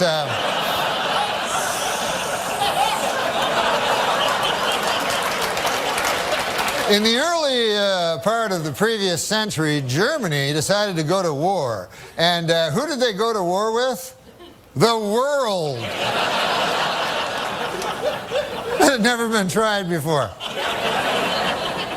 And so you figure that would take about 5 seconds for the world to win, but no, it was actually close. But to focus on just the quality of the jokes doesn't really capture what made Norm Macdonald so special to other comedians. It really was his experimental nature and fearlessness that turned him into a legend of the form and an icon for a whole generation of comedians that followed him. But those words, experimental and fearless, are thrown around a lot in comedy. And it's given to a lot of comedians who really can't back it up. But I wanted to spend the rest of this episode showing you exactly how Norm Macdonald backed up those two labels that he got. And I wanted to start with his fearlessness. First, at the height of his fame as SNL's Weekend Update correspondent, Norm Macdonald was famously replaced by Colin Quinn in 1998 for telling too many jokes like this about O.J. Simpson. According to retailers, the most popular Halloween mask this year is O.J. Simpson. And the most popular Halloween greeting is, "I'll kill you and that guy who's bringing over your glasses," or treat. Now, you have to imagine this. So he was warned not to tell these jokes, Jason. He has maybe the best gig in all of comedy because week in and week out, you're just writing jokes about headlines. It's where you want to be in comedy. And you also get paid a lot of money compared to most comedians who struggle through. He's getting paid a fortune on SNL for 20 minutes a night. 20 minutes, 10 minutes a night. Maybe. Yeah. And he just wanted to do these jokes. He felt they were very funny. They were very topical, and he didn't want to be dissuaded from doing so. You can see the compilations on YouTube if you're ever curious. The story went that Don Ohlmeyer, president of NBC's West Coast division, had Macdonald removed because he was good friends with OJ and was sick of Macdonald calling him a murderer week in and week out. Ohlmeyer always denied these rumors. He claimed Macdonald was removed for declining ratings and a drop-off in quality, but Norm never bought it and thought Ohlmeyer used his power to get revenge on him for many, many years, even pulling ads from his movies and hurting his chances at booking future projects. Norm would later soften a bit. He conceded that his version of Weekend Update, which many fans consider the best version, wasn't audience-pleasing, saying he saw Ohlmeyer's point, because why would you want some dude who's not trying to please the audience? His writing partner, Jim Downey, would echo this later in interviews, saying Norm would often take jokes that bombed during dress rehearsal and do them on the live show anyway because he believed in them and not caring if the audience found them funny or not. Still, the Ohlmeyer episode bolstered Macdonald in comedy circles as a guy who was willing to put his comedic principles ahead of his career prospects. Another great example of that fearlessness, Norm would follow up his SNL incident with an appearance as a host of the ESPY Awards in 1998 that instantly became the stuff of comedy legend. At the time, the awards were only 6 years old, and it was considered a somewhat tame event with inoffensive jokes. Coddled athletes with big egos can be a little bit thin-skinned, so the choice to have Norm MC the event was a risk. The point was to celebrate amazing feats and accomplishments in sports in a glossy award show, sort of like the Oscars for athletes. Norm, still dealing with the OJ fallout from SNL, blew that all up with his monologue, telling a series of jokes that left the athletes' jaws on the floor, including this one. Yeah, he'll be having sex with the ESPYs in about 12 years. So I was a little late here tonight. I took a cab to the theater, folks. And I don't know if you've ever been in these New York City cabs, but I got one of those cabbies, couldn't speak English, you know. Saw his name there on the dash. I couldn't even pronounce it. I think it was something like Hideki Arabu. I'm like, Jason, have you ever seen the clip? I mean, it's got all the greats from that era. You've got Ken Griffey Jr.'s jaws just dropping as he is just slaying. It's one of the funniest clips that exists on the internet. In this time, we've become far more irreverent. We don't sort of have the same principled homage that we pay to celebs. And so now these things like the Ricky Gervais of the world, right. You know, it's okay to go on and just tear celebs to shreds. They're richer and more famous and more talented than we all are. So it's okay to make fun of him. But at the time, he was breaking new ground, and there were a lot of athletes who did not like it. They had never been taken to task to their faces like this. That you got to go watch the video. It's really fantastic. In typical Norm fashion, he leaned into the controversy over the OJ jokes, further cementing his status as the most courageous big-name comic on the scene. And now I want to shift to talking about his experimental nature, because there's a lot of comedians who are okay with pushing the envelope and are called fearless, but he also sort of changed the form of comedy in a lot of meaningful ways. First, Norm was always playing with the form of comedy and remained completely unwilling to just mail it in with the same tired jokes and style. I've said this about how he always turned in new material. And in some ways, he seemed more tickled by bombing on stage than getting laughs. His performance at the 2008 Comedy Central roast of Bob Saget is probably the best example of this. The show had become a sort of arms race at the time, with comedians one-upping each other to say the raciest, raunchiest, and most offensive comments they could come up with. Norm could have easily played this game, but instead, he took the stage and delivered lines like this. As you can see, he has wavy hair. It's waving goodbye on account he's going bald.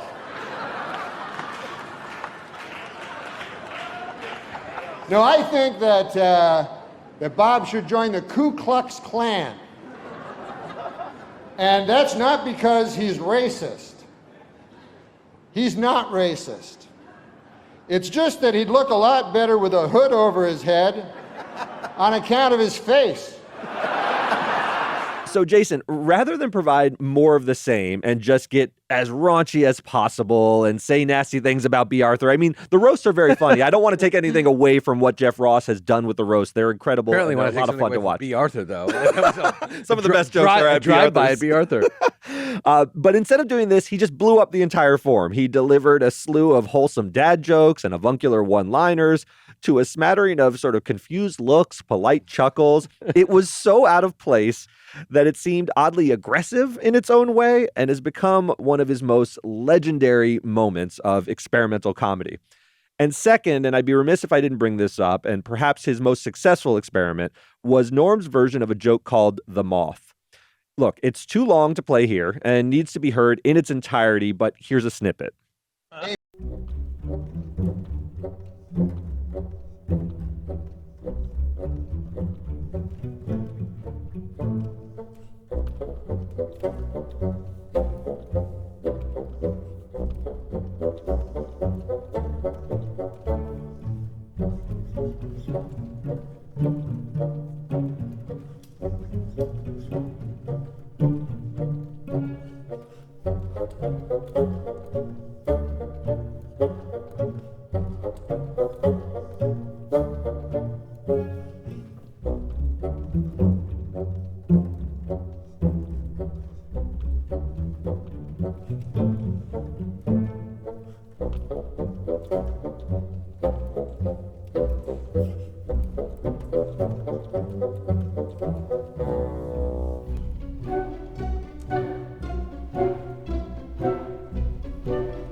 Letterman, he even got briefly philosophical talking about death, but even did that in a characteristically Norm way.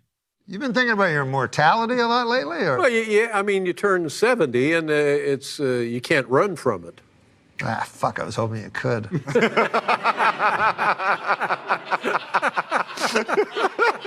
When I have my funeral, you know? Yeah.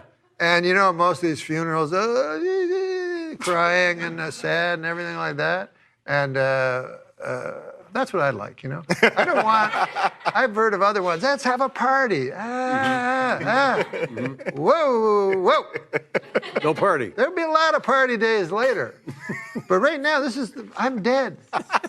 But he wasn't always going for the laugh when it came to the subject of death. Towards the end of his life, he sat down for an interview with Larry King, and the topic of death came up.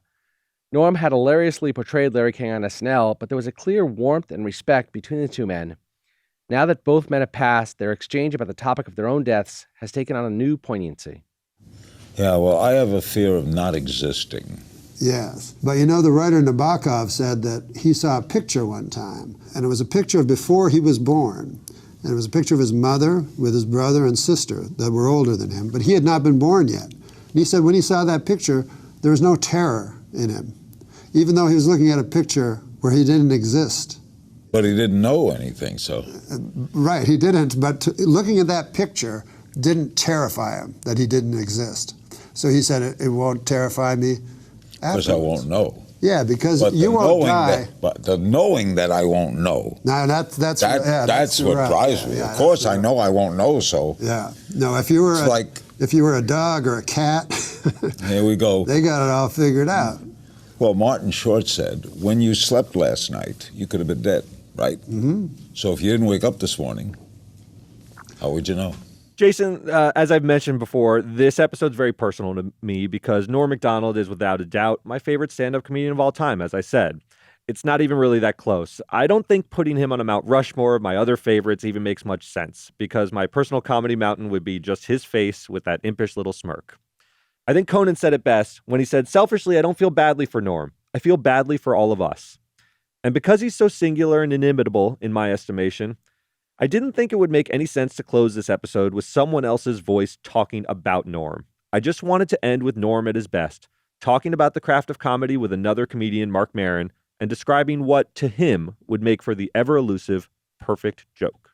Like an update, I was always saying, I always thought, I said the perfect joke would be if the punchline and the setup were almost identical. Yeah. And then I was saying, can we ever get a joke like that? That would be the coolest. And then we actually did get one joke that was pretty close to that, not perfect, but it was Lyle Lovett and Julia Roberts are getting a divorce, and you know, people close to the couple say the reason is because he's Lyle Lovett and she's Julia Roberts. So it was pretty close. You know, the setup and the punchline were pretty close to each other. I was happy with that. That was the grail? Yeah, that was the grail.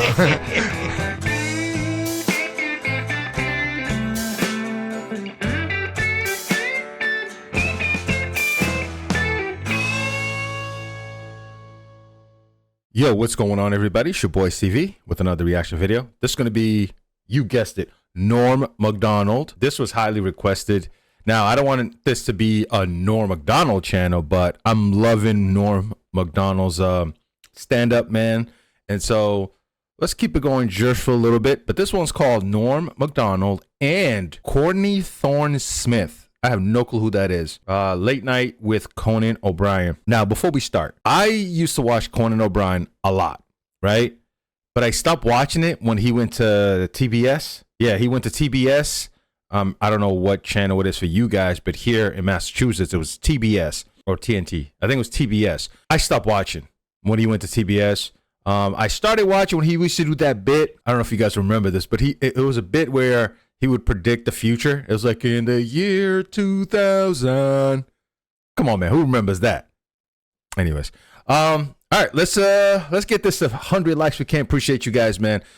I think I'm going to do 2 more Norm MacDonald's, and then we're going to kind of relax a little bit and do some other comedians. But I do have a lot of videos that I want to watch, but I have 2 ready, and I'll post it. All right, let's do it. All right, everybody, we're back.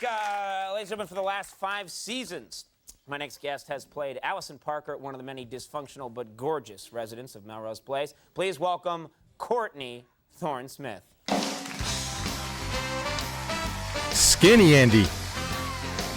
Oh, that's Courtney? I never knew her name, dude. She was on Melrose Place. I don't know if you guys remember that. Right? It's her, I think. Okay, Norm. It is her. Yeah, she used to be on a show called Melrose Place, if y'all remember that. I was a kid, but, you know, my sister used to watch it, so I kind of like, man, that's a lot of kissing.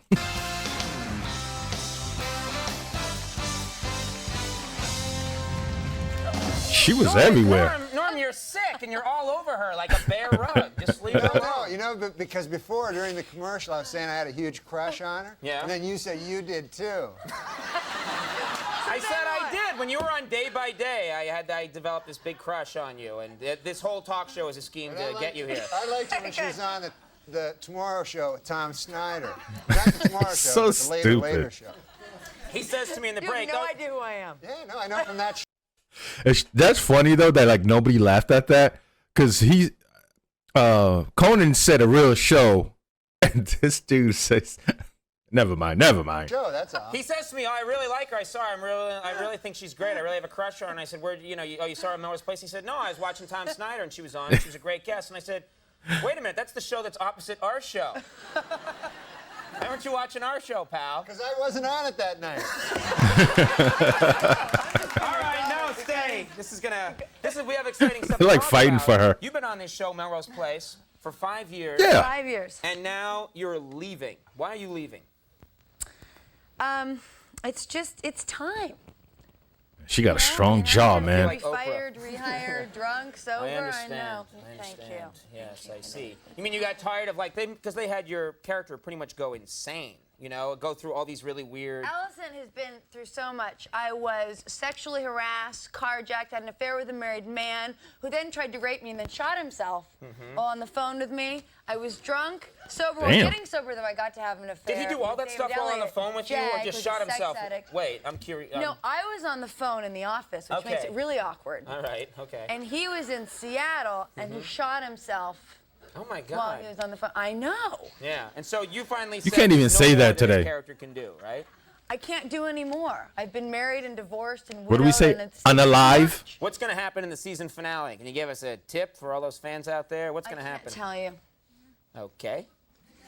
You'd be mad at Good me night, if I everybody. did. We had a good time. No, I mean, give us some sense of is it one of those? Because every year they try and have a season finale where everybody gets into a Zeppelin and blows up. Something. Well, now you've given it away. It's a Zeppelin. It's a Zeppelin. All right. Are you talking about Melrose Place? No, because You're the biggest ass I ever met. He's so stupid. No, because I swear to God, and when I lived in L.A., I lived on the actual street called Melrose Place. There's an actual street. There's a Melrose. Is there really a Melrose There's really Place? a Melrose Place. Okay. You know this, right? Yes, it's true. So they opened a restaurant called Melrose Place on it, and then it's right beside my house. And every time I go out, there's all these tourists, and these tourists they're always fat and they're taking pictures, standing in front of this restaurant. Yeah. That's it.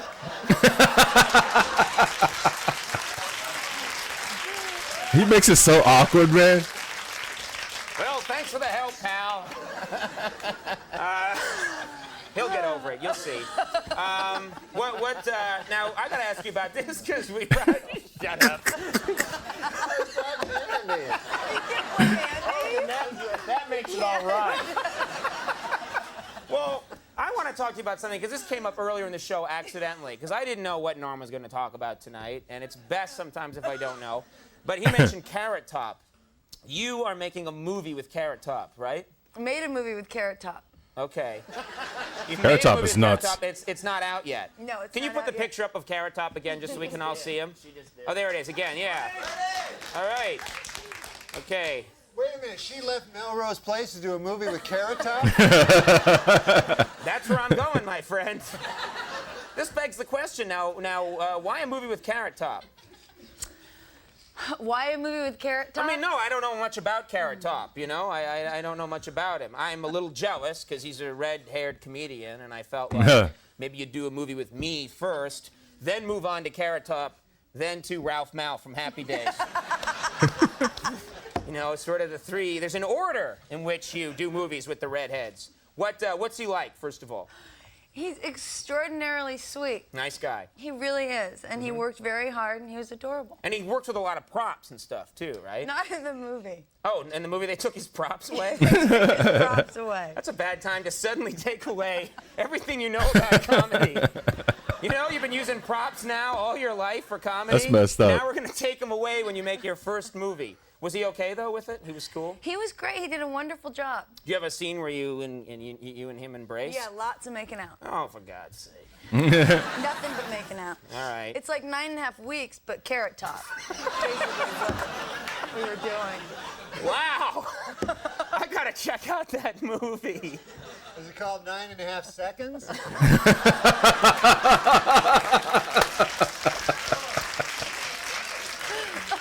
Oh my God. Sure ejaculated.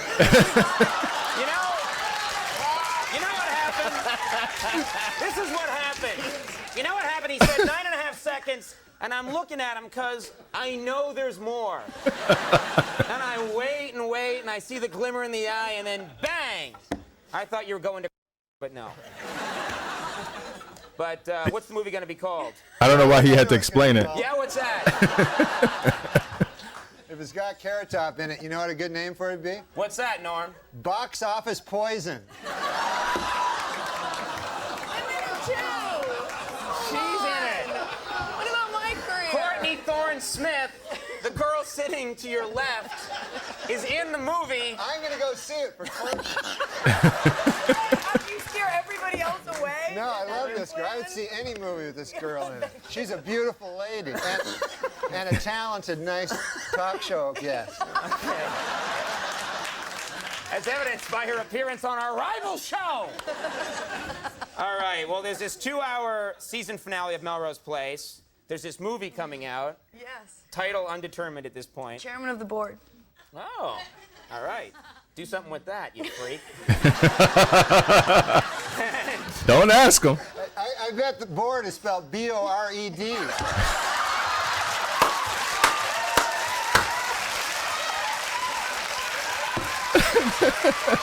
Don't ask him. Oh, man.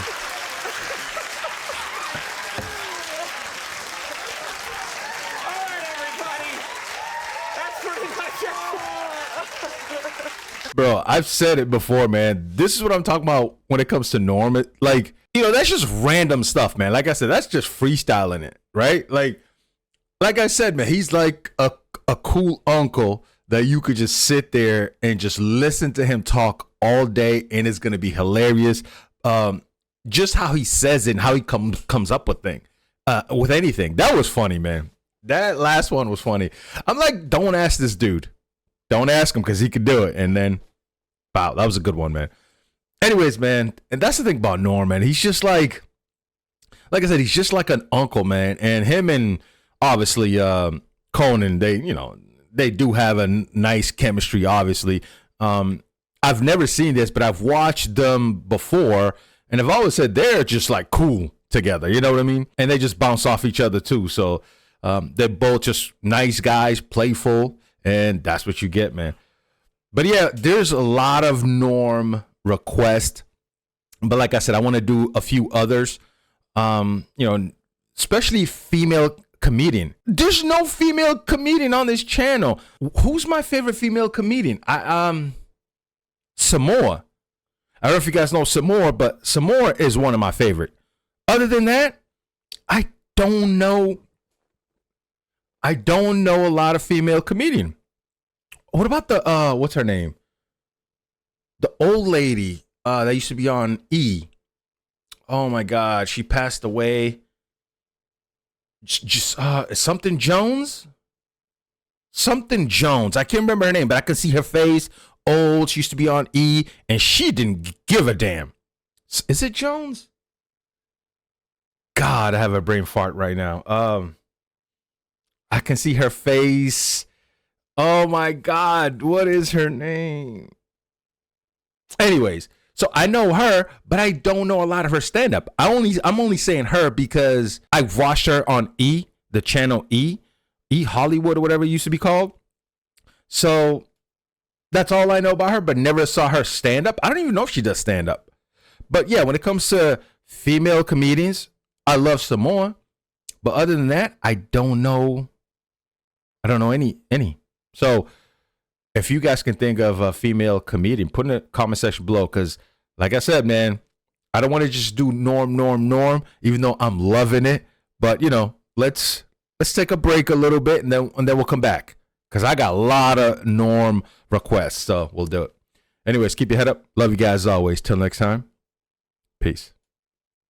You know, I don't know if Norm still tours. You'd be a good compliment for Norm, man. You don't think I'm too much, too similar? I don't know. I think it'd be funny. Jeez, he's my hero. I think it'd be work, yeah. I'd be blown away. Yeah, the guy's amazing. Never met him. Very funny. Well, you know, just it's such an impressive stand-up to see live. You know? Yeah. Because you think right before he goes on, I opened up for him for about a year, and after we did Dirty Work, and then he always think like no matter where you are, you think like he's not gonna make it. Like he goes, he's holding his stomach. He goes, I can't do this, man. I'm not gonna make it here. I don't want to go on. I want to quit. Like, he'll be fine. He'll be fine. And you got to push him in front of the microphone. And then he does an hour and 45 and like destroys. Doesn't take the mic out like this, like, and then he just leaves. Yeah. You know. I saw him at Caroline's when I was broke. I was poor. I wasn't even in the club, so I had to pay the real fee. You know, I couldn't be like, I'm a comic. They didn't know me. I know. And you mean the fair prices over there too? Yeah, right. I spent like $70. That's great when you're broke. Yeah, and I went and saw him, and he was killing, and he got heckled in the middle of the show, and he's drinking a Coca-Cola, and he just goes, "It's dead silent. There's tension. Like, what's he gonna say?" And he just goes, I don't know what to do about that, you know. And then he goes back to the act. I've never seen anyone handle a heckle like that. I don't know how to do it. Yeah. Now sometimes I just go, Funniest guy on the planet. No, he really is. He's up there. He's very, very funny. He's a fun guy to talk. See, doing the road with a guy like that is fun for the late night conversations that last till 6 in the morning about show business, about who he hates. Yeah. You start talking about who you hate. Yes. Oh, it's fantastic.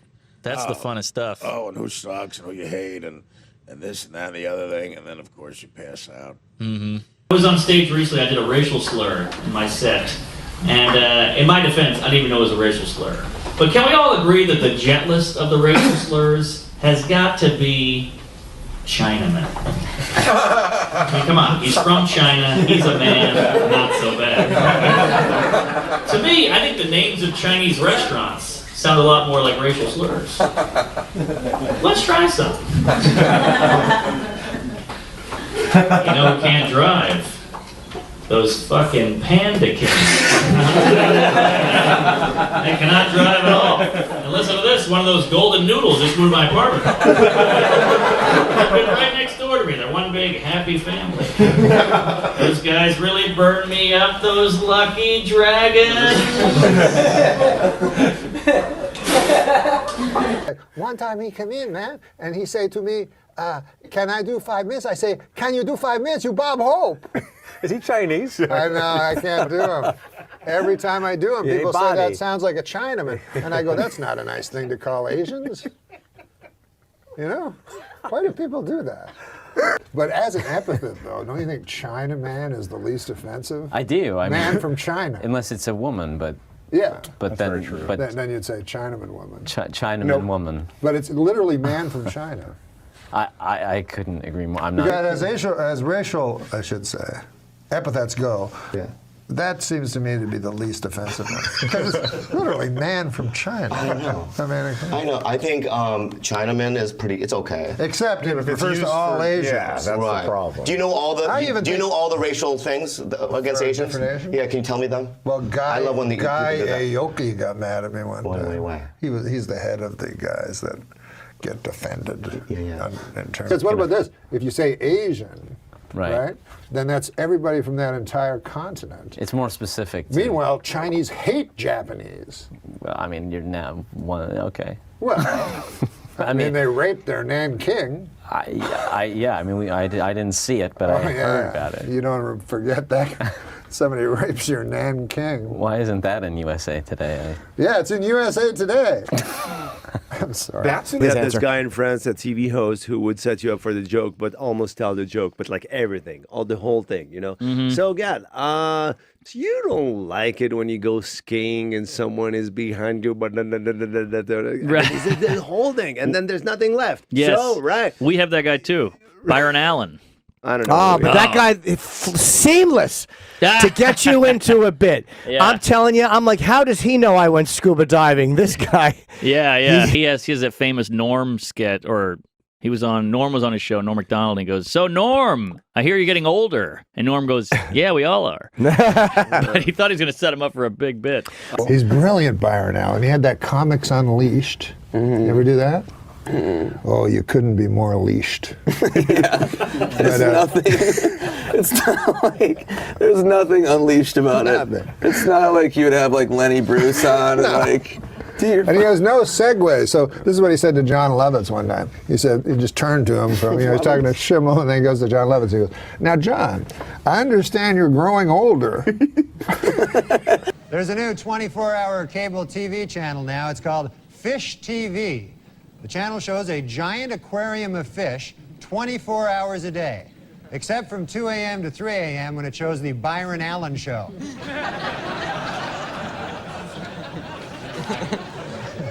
And there's a new 24-hour cable channel. It's called the Golf Channel. It shows golf 24 hours a day, except for between 2 a.m. and 3 a.m. when it shows the Byron Allen Show.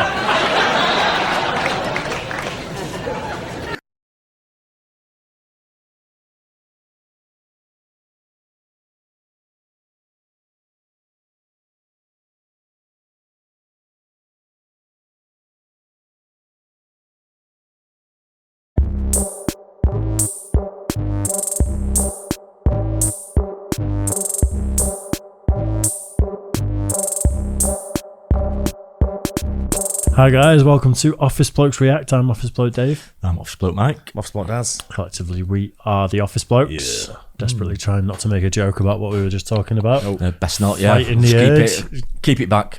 Yep. No, it'd be the other way, wouldn't it? Because anyway, I was reeling it in.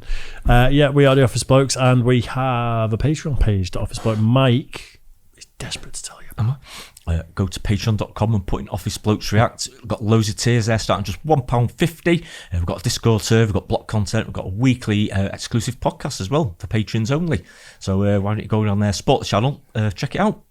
Yeah, that'd be great. Nice. I really appreciate it. Smooth. Right, Norm MacDonald's final stand-up performance on Letterman.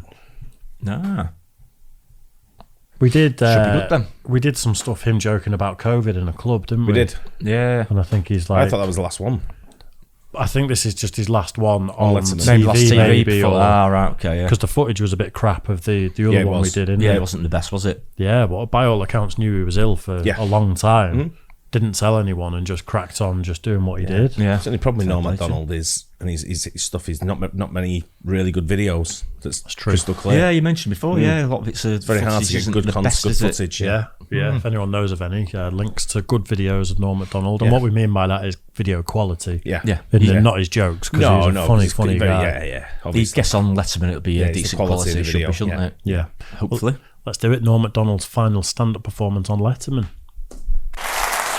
Thanks, guys. Listen, I don't want to brag or anything, but me and Oprah are making the same money tonight. That's going to be just when she got in trouble, wasn't it? Mm-hmm. What was that for? I want to say like she compared something to the Holocaust, or she made like quite an ill-advised comment about the Holocaust not being as severe as it was, or something. Wow. I can't remember exactly what it was. Was that Oprah Winfrey? Right. Yeah, it was on Are you sure, View, Dave? on The View. You're not getting mixed up with Whoopi Goldberg, are you, mate? It was Oprah, wasn't it?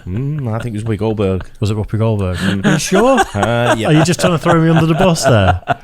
I still think it's Oprah. Trying to pull you out from under it, Dave, I think. I still think it was Oprah that said that. Let us know in the comment section, because I'm always exclusively wrong with these things. Go straight after this. The same money tonight.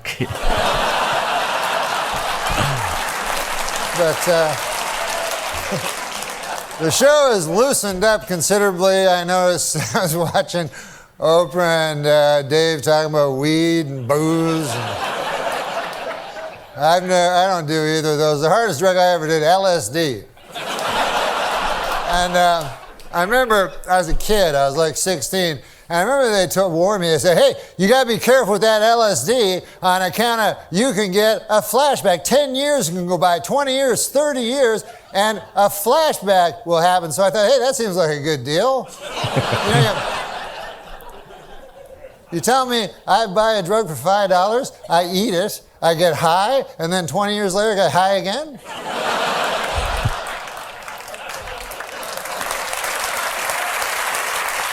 That's not the point. I like to stretch my drug dollar. The point is this. 10 years have passed, 20 years have passed, 30 years have passed, and no flashbacks. What a gyp that turned out to be. Just more horse shit by the big acid companies, that's all it is.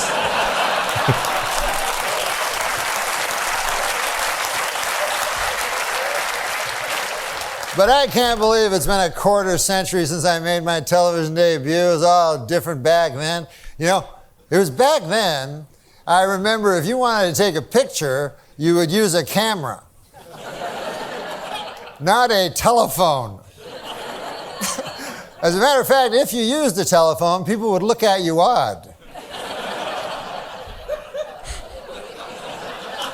You'd be like... Just stay still like that. What about in the old days when they took pictures of you way back, you know, where they pulled that thing and exploded and stuff? I got a picture of my great-grandfather. The thing took 6 hours to take your picture, and there's a picture of my great-grandfather, one. They only had, every guy had one picture back then. And it's just him like...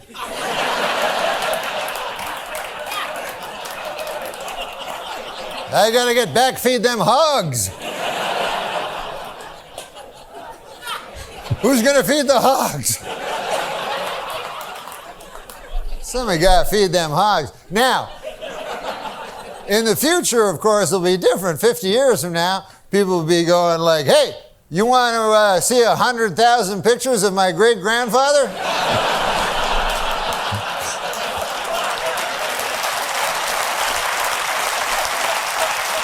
I got him right here, plus everything he did every day of his life.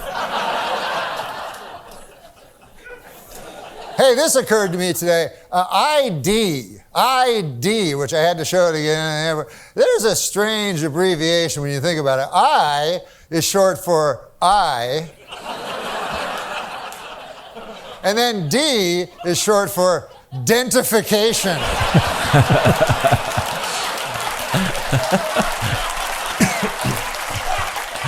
They could have split that one up a little better, you know? But I watch the TV, I watch the news, make you afraid, the news, you know? Put all these stories on, Iraq, Iran, North Korea, you know, try to scare you, you know? But does it ever really scare you? Like, you ever wake up in the middle of the night, North Korea! That little tiny country across the ocean. I wonder if they'll get me.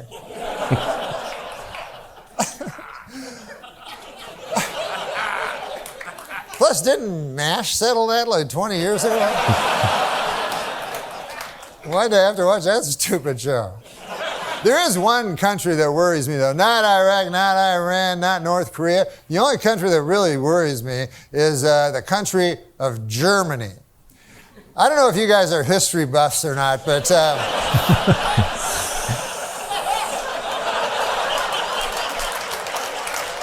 In the early part of the previous century, Germany decided to go to war. And who did they go to war with? The world. That had never been tried before. And so you figure that would take about 5 seconds for the world to win, but no, it was actually close.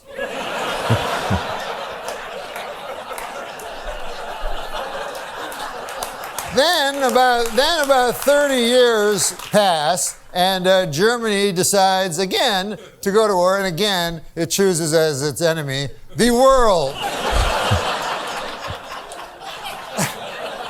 And this time they have that guy, Schrankly, Crankly, that guy. And I'm not even going to dignify him by saying his name, but I think you know what I'm talking.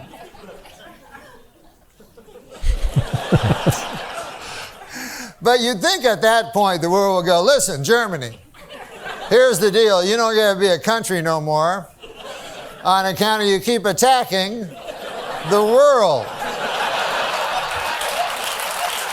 I mean, what do you think, you're Mars or something?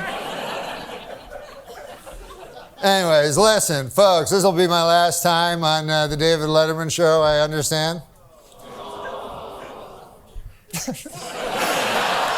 And you guys, we all know that David Letterman was the greatest talk show host who ever lived. But I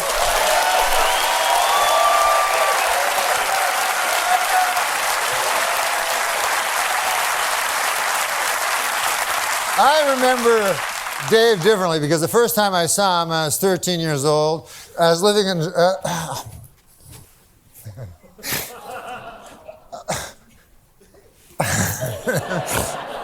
I was living in Toronto, Canada, and I went to a talk show they had there. And David Letterman was the stand-up comedian on the show. And I loved stand-up. And David Letterman did this joke that I told everybody this joke. I love this joke. It still stays with me as my favorite stand-up joke ever. So I'd like to do it for you if you'd like to hear it.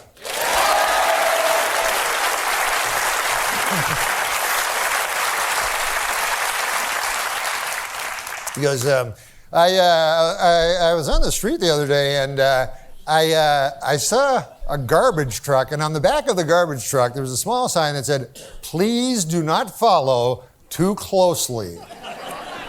Another of life's simple pleasures ruined by a meddling bureaucracy," ladies and gentlemen.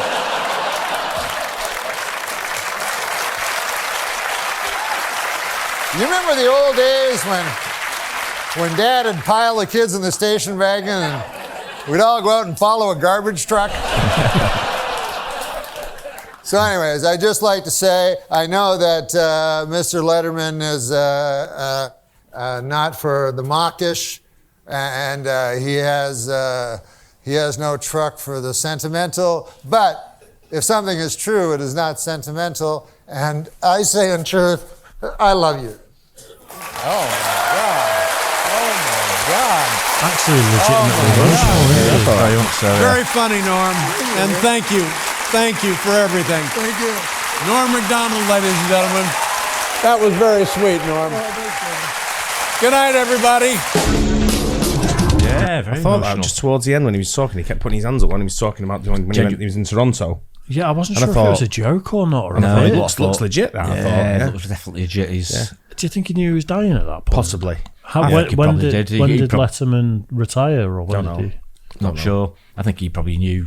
Yeah, he was Seemed that dying, way. and he's Seemed probably that way, didn't it? It's like his last goodbyes. And maybe it was his circuit. last, time on television, maybe as well. I'm thinking his goodbyes on the circuit. But Letterman's got a giant beard now, hasn't he? Yeah. He's like that. Was it? So it's going to have needed time to grow that beard. Maybe, yeah. Yeah, I saw a thing that was Dave Chappelle, Adam Sandler, Letterman, I want to say David Spade. It was like a round table remembering Norm MacDonald. And it was about half an hour where they were just discussing Norm MacDonald and things like that. And one thing I think Dave Chappelle was saying is Norm used to, if he was told that jokes would bomb and he tested them on people and they bombed, he'd go and purposely do them. Right. And like he leant into it and loved the awkwardness of knowing a joke wouldn't work and just standing there like... Deal with it sort of thing. Because there was a few things there that weren't really that funny. Yeah. No, absolutely. It's a good job they showed Letterman at the end because to me it looked like he was standing in for Letterman and doing a monologue. Yeah, I thought that as well. Yeah, did a bit. Yeah. But he was, it's obviously his final circuit type thing, his goodbye circuit. Yeah. It's like a unique comedian, wasn't he? Everything he did, his delivery, everything, his inflection, his voice, the way he, delivered things, his comedy sort of like lines and everything. Yeah. Brilliant. It's just, if you did because a lot of comedians will do a set and then later on that night they'll do another set. And if you're working on material and it's just bombed at 4 in the afternoon or 5 in the afternoon, to then go out at 8 o'clock, 9 o'clock, do the same one again, but just lean into it. I mean, he's not a comic genius. Not many people would do that. People would fight against that, wouldn't they? Yeah, but people go that long doing comedy because they're that good. Yeah. You know, if you're that bad, you don't last that long, do you? True. Absolutely no When I was chance. younger, he was probably my favourite comedian. Really? Yeah, Norm MacDonald. I was like in the early 20s, sort of say. Yeah. Yeah, he was probably one of the best. Nice. Yeah. Top bloke. Top bloke. Yeah, hope you guys enjoyed it. Don't forget like and subscribe. We'll catch you on the next one. Cheers, guys. Cheers.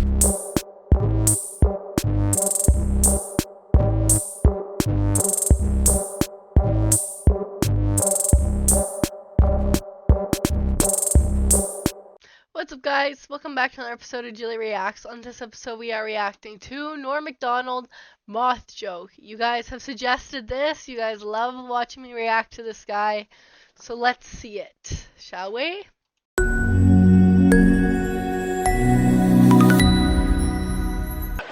He does deliver jokes in such a funny, odd way. So the guy. Like the breaths, the amount of time it takes for him to speak, it's truly just Norm MacDonald, I've realized, and sometimes it irks me, but it is funny. Like, he's just such a character. What does this have to do with the moth? Like, what is going on right now? Okay, can I just say something? I don't watch much talk show stuff. Conan. Do we really like him? Because I don't really. Just from this one interview, I'm just getting bad vibes from him. Tell me what you think.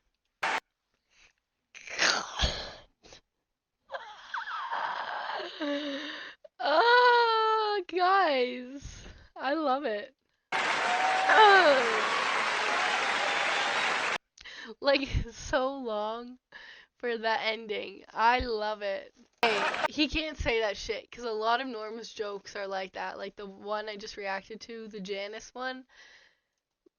So, like, again, why do you like him? Like, he's literally insulting his whole comedy, I feel like, by saying these things. And Norm MacDonald is what you guys have told me, is he's a legend. So I know this has been a bit of a shorter video, but if you've enjoyed it, make sure you give this video a thumbs up, make sure you subscribe, and check out my Patreon where I just posted a new video reacting to Rick and Morty. Check out my Patreon if you want me to react to Rick and Morty. Let's go, baby. I hope you have a great day, and I'll see you next time. You may take your seats. That was kind. God damn. You threw me off. Last time I performed here at the Just for Laughs Gala was 25 years ago, and I did so well, they invited me back. So that was nice.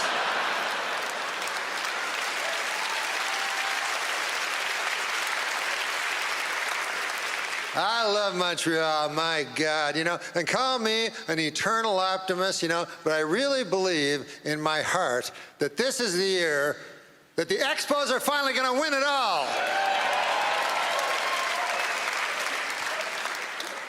Montreal, famous for a lot of things, one of them being the greatest strip clubs in all of the world. Yeah. Last night, are you aware of Club Super Sex? Yeah, so last night I went to Club Super Sex. I chose the soup. Big mistake.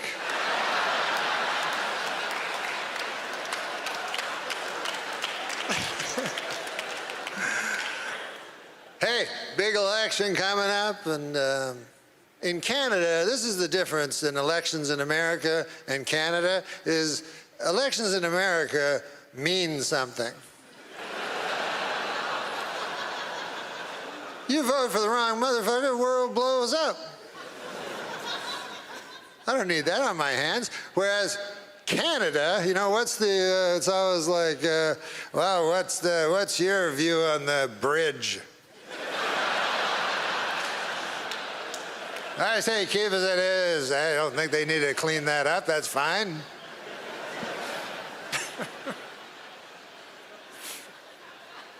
It was easy when I was young to vote because it was simply, you just didn't vote for the French guy. It couldn't have been an easier choice. As a matter of fact, I almost feel like coming back this fall just as an homage to my late father and not vote for Trudeau.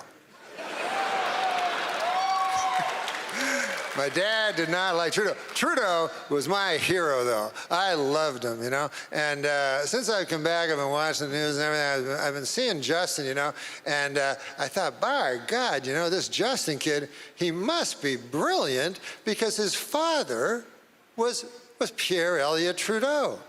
But then I forgot, he's got a mother. So that's kind of evens everything out.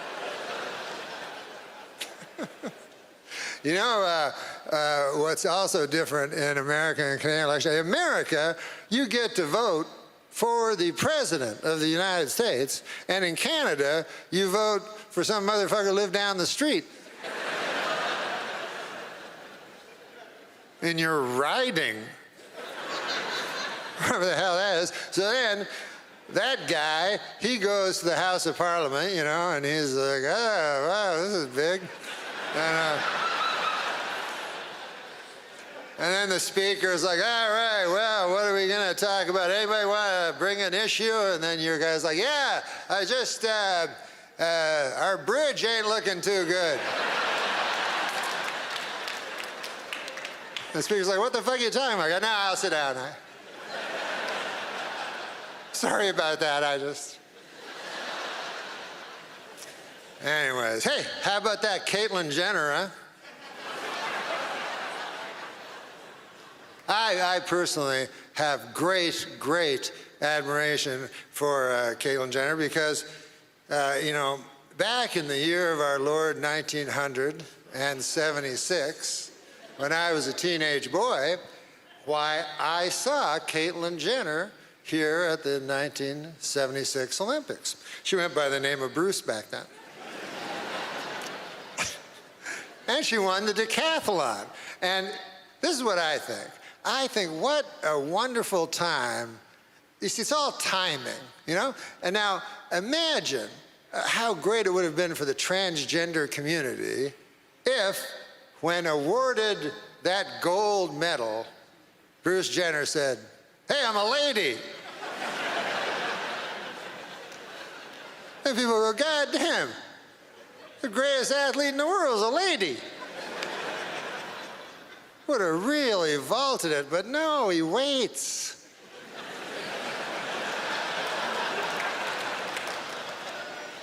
Waits until he is 65 years old. Now, in all seriousness, in all honesty, is there really that much difference between a 65-year-old man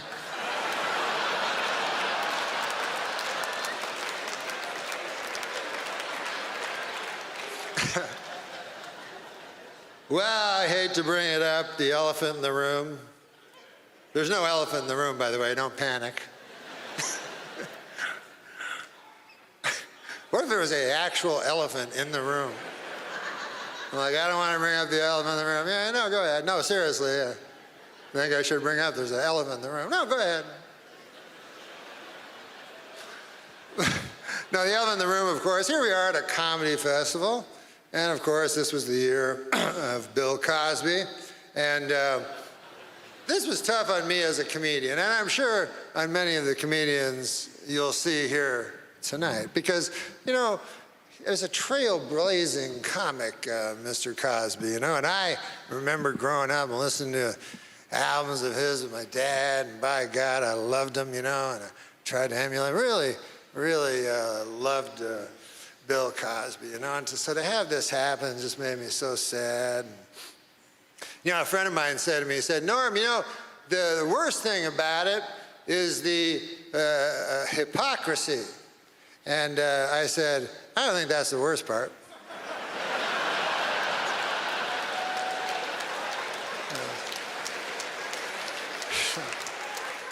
Worst part, the raping. Then it would be the drugging that preceded the raping. Then it would be finding the drugs that you would be used to drug the lady that you were going to rape. You know, it's a big, long list till you hit hypocrisy. That'd be way down there, I think, personally.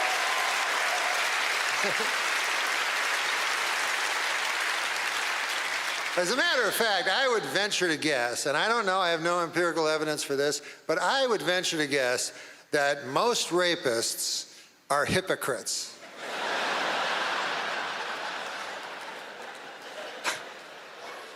And there's a lot of rapists hanging around going, sure, I love to rape. I'm out front about it, goddammit. I'm no hypocrite.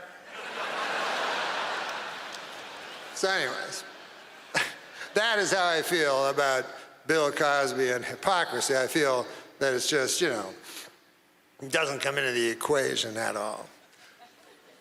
Like you could never find a woman would never wake up all drugged up and shit, you know, Cosby cock in her face. And, oh, goddamn, what is that, a Cosby cock or something? Looked like a Cosby cock to me. Hypocrisy!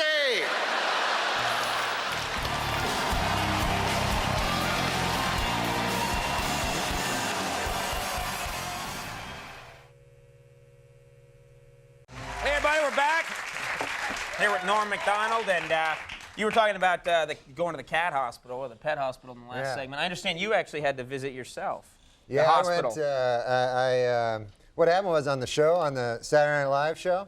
Yeah, that show. Yeah, I know that show. I was on that, and Dennis Rodman was a guest. Dennis Rodman, right? And so we thought it'd be funny if he headbutted me, you know. So he headbutted me, but he did it really hard, you know. Do we have a? I think actually someone supplied the clip. This is you're not kidding around. This is a real clip of what happened. Let's show that, Liz. You're gonna have to learn that there is such a thing as rules, Dennis Rodman. Do you understand that? Sure, man. I understand. Yeah? Good.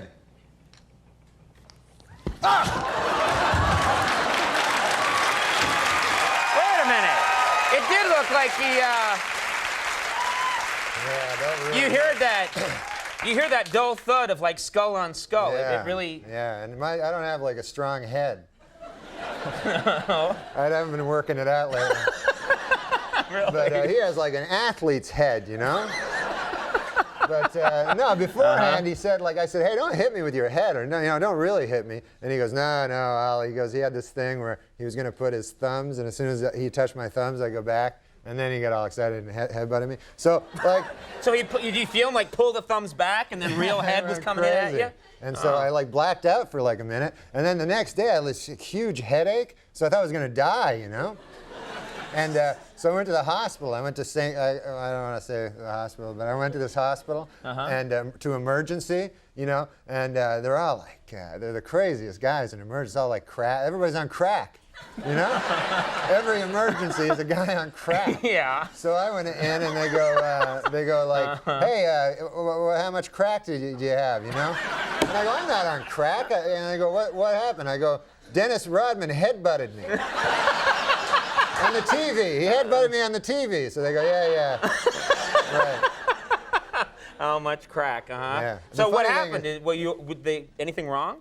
Yeah, I don't know, man. They said, like, you can't tell. They said, like, the only way you can tell is if later on, if you go to sleep and you don't wake up. Yeah. That's why you didn't mention the name of the hospital. Yeah, I don't want to mention it. I didn't know this, too. If you go to emergency, you got to pay. They keep sending me bills, like all kinds of bills. You thought it was free, that you could just go there and... Yeah. I'm from Canada. It's all free there. Oh, okay. Now, you know, I guess I've known you for a little while now, and you've come on the show a bunch of times, and we've gotten, you know, and I was kind of surprised because someone told me that Norm MacDonald, has gotten kind of, superstitious, and I thought, that's odd, because I don't think of you as that kind of person. I never was. I was always a doubting Thomas. I couldn't think of the name. I was always a doubting, I was going to say Fred for some reason. I was always a doubting Thomas, you know. Yeah. I was always, nah, that stuff, that's not true. That's a load of stuff, you know. So, but then I had this thing, you wouldn't believe it. You know, it opened my eyes, it made a believer out of me. What happened was I had a dream, and it was like the number 7 in my dream. A giant number 7. Wow. It was the most vivid dream I ever had. So I wake up from the dream, right? I'm with you. Yeah. So I wake up from the dream, from this number 7. I look over at my clock, 7 o'clock, right? Wow. So I get up. It's not that coincidental. No, I'm just sort of going along with you. Yeah. So then I go out and I decide, hey, why don't I take a cab, you know? So I get in the cab, and it's cab number 7, I notice, when I'm in the cab. Now I'm starting to get a little freaked out, you know? And so I say, hey, take me to the track. I enjoy playing the ponies, you know what Sure, I mean? I hear what you're saying. Yeah. I like going down there, Cohen. I like visiting my money. So, you crack me up. My uncle used to say that. So I go to the track, you know, and I say, okay, what do I owe you there, fella? He says, $7.77. Oh. I said, good Lord. I said, I thought it was like 40 cents. Anyways. So I go, here you go. I pay him, you know, I gave him like $8, you know. Right. So I walk through gate 7, you know, went up to window number 7 there at the horse place, you know, and I look up, they have the form there, you know, the racing form shows you all the races. So I look and I see in the 7th race, there's a horse called Lucky 7.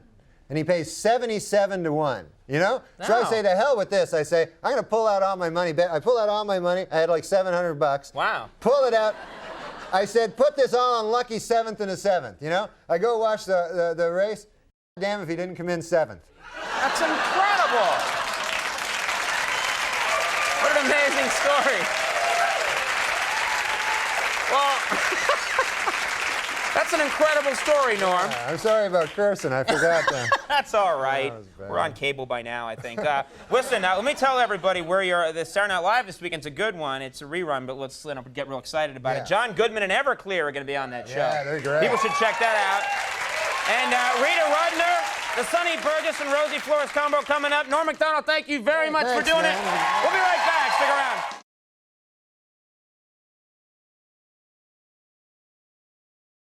Would you like to hear a joke? I would love a joke. It's something the people I feel need a joke right now because, you know, times are really weird. This is not my joke. You didn't write this? No, sir. It's just what they call a street joke. Good. But my dad would always tell this joke. It was about a little boy called Dirty Johnny, you know, and he'd be in class. You ever heard Dirty Johnny? The Dirty Johnny jokes, yes. Heard the whole series. In this in this joke, he's not dirty. But anyways, the teacher has a thing, and the teacher says, today in class, we are going to have a little experiment. You're going to tell a story from your real life, and then afterwards, you are going to tell the moral of that story. You know? So Sheila puts up her hand, and the teacher says, Sheila, what's your story? So Sheila says, well, my dad works at the hatchery, and he took some eggs, and he put them all in a basket. All the eggs he put in one basket. And then he put them in the horse and buggy, and off we went to town, and the earth was uneven, and the eggs broke. And the teacher goes, well, that's an all right story, but I can't understand what the moral would be to that story. So Sheila says, well, the moral is, don't put all of your eggs into one basket. So the teacher says, well, by God, this is exactly what I'm looking for and what I was hoping for with this experiment. Yeah. And anybody else have one? So Marjorie puts up her hand. Okay, Marjorie, what's your story? Well, my father works for the hatchery. Most of us. Most people in that town work in the hatchery. Worked at the hatchery. Thank God for the hatchery, she says. Or where would we be? So she says, my father, he sells chickens. And he knows that eggs become chickens. See what I mean? So he had to count his chickens so he could go and sell them in town. So he had 9 chickens and 5 eggs. So instead of saying he had 9 chickens, he added the 5 eggs. You see, he counted them as chickens. So he said, I have 14 chickens. So he took them, Sheila says, and put them in the horse and buggy, and off they went to town, but the land was uneven. The chickens survived easily. They frolicked. The eggs broke. Well, the teacher says again, that's a story, you know. But what on earth could the moral of that story be? Well, Sheila says, if that's her name, I forgot. She says, don't count your chickens before they hatch out of the eggs. Right. Teacher says you could probably shorten it a little. So, but that's great. And that's exactly what we're looking for. And then she looks at the back of the class, and by God, there's the upraised hands, as you say, fucking dirty Johnny. Fucking dirty Johnny. He's going to ruin the lesson. So the teacher, inside of her head, her thoughts are moving around, and she's like, God, I don't want to hear dirty Johnny say it. This is going so well, but at the same time, I took a vow and I became a teacher that every student. And, all right, Johnny, let's hear your story. So dirty Johnny gets up and he says, this is a story about my Uncle Terry. He didn't work for the hatchery. He didn't even like people that did. He was in Vietnam. And he lives on the disability checks he got. Uncle Terry was not a popular man, not even among those he worked with. And I suppose we've all heard of people who've deserted from their battalion. But I don't know if you've ever heard of a battalion deserting a man. That's what they did with Uncle Terry. One day, Uncle Terry awoke in the middle of Da Nang, and everybody was gone. He was alone, and they'd left him 3 bottles of Jack Daniels and some weaponry. So, Uncle Terry got up, says Dirty Johnny, and he downed the bottle of Jack Daniels in 2 slugs, and he threw it down and smashed it into the jungle. And then he walked, picked up the 2 Kalashnikovs and 3 or 4 Glocks and a couple of hand grenades, and off he walked into the unknown, the jungle, his fate. Came upon a village, and from the village came people. Now, were they Charlie, or were they the people that Terry was sent to protect from Charlie? Uncle Terry didn't know. But he knew he had to do something, so he took another swig from the bottle, and he let loose. Took that Kalashnikov, and he let it sway like a farmer would a scythe. And the bullets came, and just as hay would fall before a farmer, so the people fell before Uncle Terry. The men, the women, and by God, even the children. And finally, Uncle Terry stood alone in the mud and the blood and the guts and only at himself. He took a long swig, and his hand brushed against his pants, and he felt wetness, and then he felt shame because he realized he had urinated himself in fear. And then, upon closer inspection, he realized it was not urine. It's ejaculate. And his shame was replaced by pride. And that teacher goes, holy fucking shit, what the fuck? Fucking kind of fucking story is that? Like, we just heard the hatchery and shit, and now this? She goes, well, Dirty Johnny, what on earth could be the moral to such a story? So Johnny thinks about it for a couple of minutes, and he goes, well, I don't know, I guess. Well, I know one thing. You don't fuck with Terry when he's had some drink in him.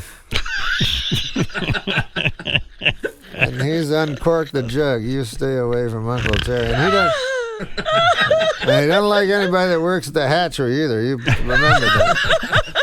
You tell your parents that. Wow. So that's just to lighten things What up. a joke. Your dad told you that? Your dad was a great storyteller. That was my dad's story. That You he taught loved us to tell. laugh again, Norm. Thank you. Look at that. my goodness. Ejaculated right in his pants, huh? Yeah. Yeah. Loved The thrill killing. of it. The thrill The of it. thrill of killing. The thrill of it. Well, who knows? Who knows? Who knows what it was? Who knows what would happen if you were put in that situation? Thank you for that story, Norm. I mean, we always talk about going back and, if you could only go back in time and kill Hitler. You know what I Right, mean? yeah. But what a horror it would be to go back in time, meet Hitler, and get hypnotized by him. And like him. And then become one of the guys. And then it gets even worse. They say he was a very powerful speaker. You didn't know. All of a sudden you're killing in They his name. say he was a powerful speaker. Then on YouTube, he's like, strike it! And you're like, what Yelling. the fucking Christ? Don't vote for him. Vote for anyone else.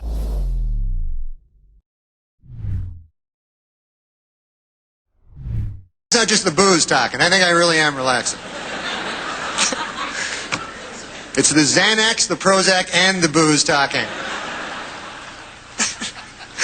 But, no, I'm a little nervous, I mean, who the hell am I? But it's been great to be in Washington, I can tell you that, man. Oh, my God, I had a lovely stay here so far. I've been sightseeing, and in fact, I stopped at a museum. This is probably interesting to you guys. They have this news museum now. Have you seen this?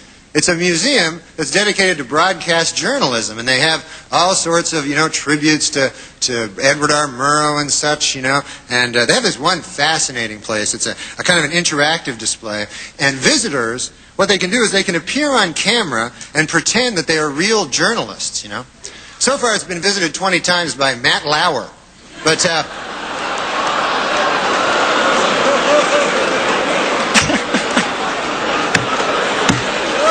I guess he's a legend, too. I didn't know. You got Murrow, Severide, Edwards, and Lauer. All right.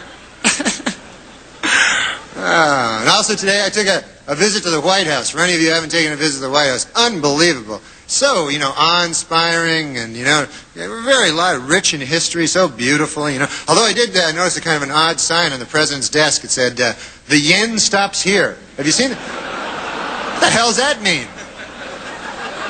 The yen? I thought it was the buck stops here, I'd always heard.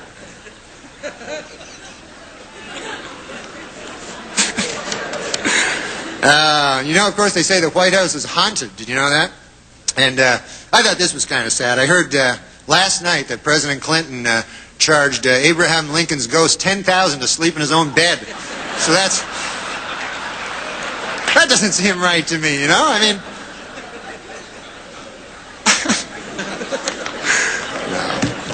But look, the president, has come under a lot of fire for raising money, but he's good at it. He's good at raising money. That's not a bad thing. Every president's done it. It's just that President Clinton is very, very, very good at it. Do you know he has organized in the past year over 100 fundraising dinners and over 200 fundraising midnight snacks? Did you know that? Is he laughing? Is he...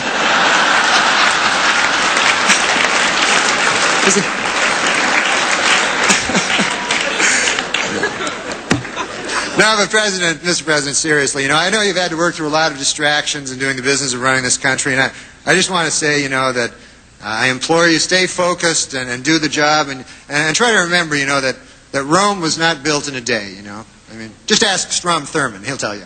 It was not built in a day. He's an old fella, folksy. How would you not know that? I have an announcement to read. I almost forgot. I was told to make this announcement. Table 10, wherever you are, table 10. We're sorry your waitress hasn't been there in a while. Larry King just married her. So...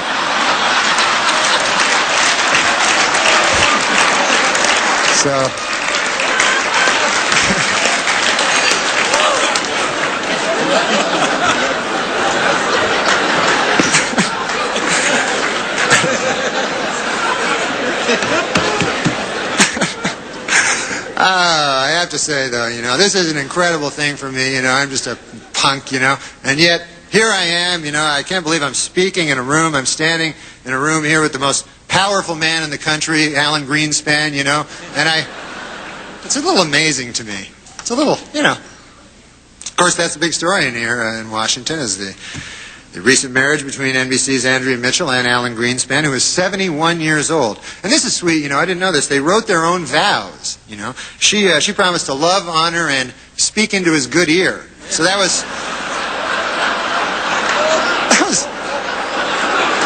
it's kind of sweet,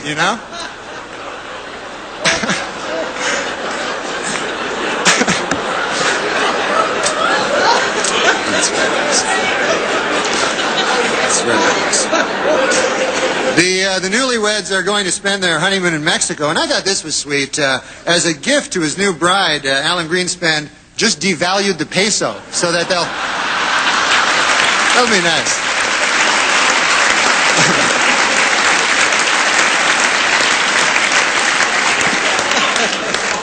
So, anyways, a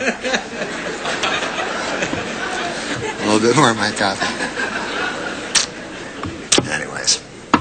It just occurred to me, Mr. President, you are now handicapped, and you're the President of the United States. You must have an unbelievable parking spot,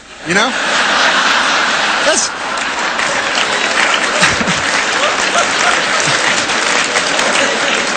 That's got to be very close to the building,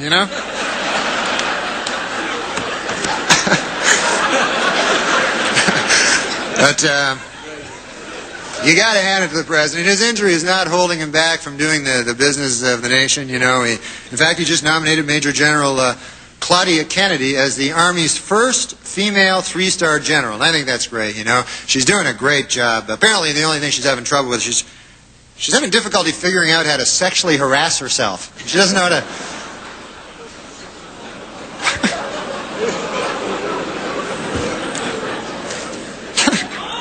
What's that?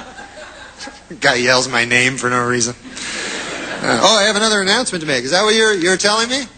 That I should make this announcement? You're right. You make a good point with your incoherent gibberish. Here it is. Here's my other announcement. The U.S. State Department, folks, has just issued a travel warning for all women moving past Dick Morris's table. So...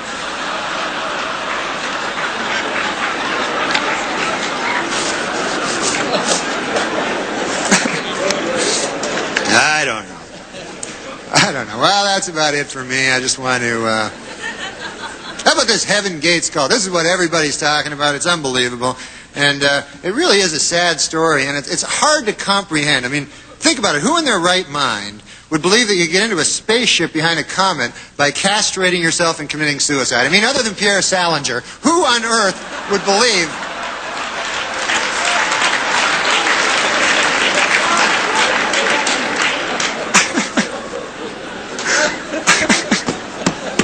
I just saw him out in the lobby with a pair of sneakers, Nike sneakers, a big purple shroud, going, where are they? Did I miss it? Well, that's it for me, folks. I just want to say, before I go, that it really has been a thrill for me. I joke around about the news, but you people, you do the real thing, and you serve as our watchdogs, and you tell the real stories that come out of this city. And I, for one, think you do a darn good job. And as a matter of fact, I have a message from someone who couldn't be here and wanted me to read it to you. This is from Senator Bob Dole. He wanted me to read this to you. Here it is.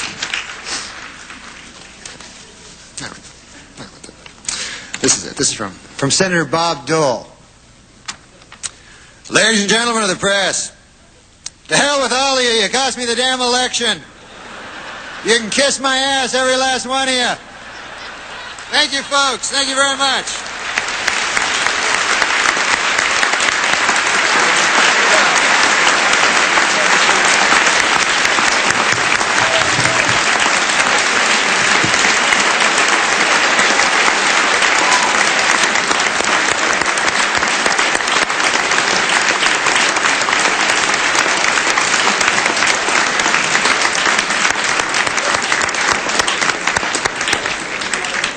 Thank you very much, Norm. I guess you can turn to the IMIS program tomorrow to see how you did.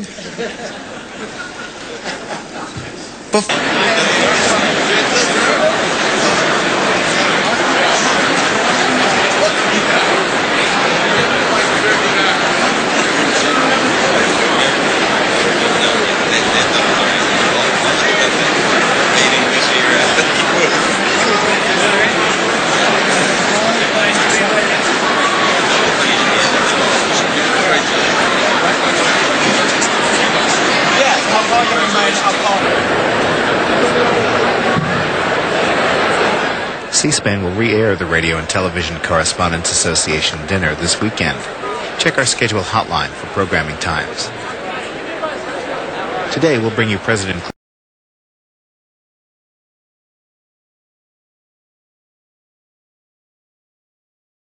WNYC is supported by Picador, publishers of The Sellout by Paul Beatty. Nominated as one of 5 books for the One Book, One New York program. Learn more about the book, the program, and how to vote for your pick at www.voteforthesellout.com.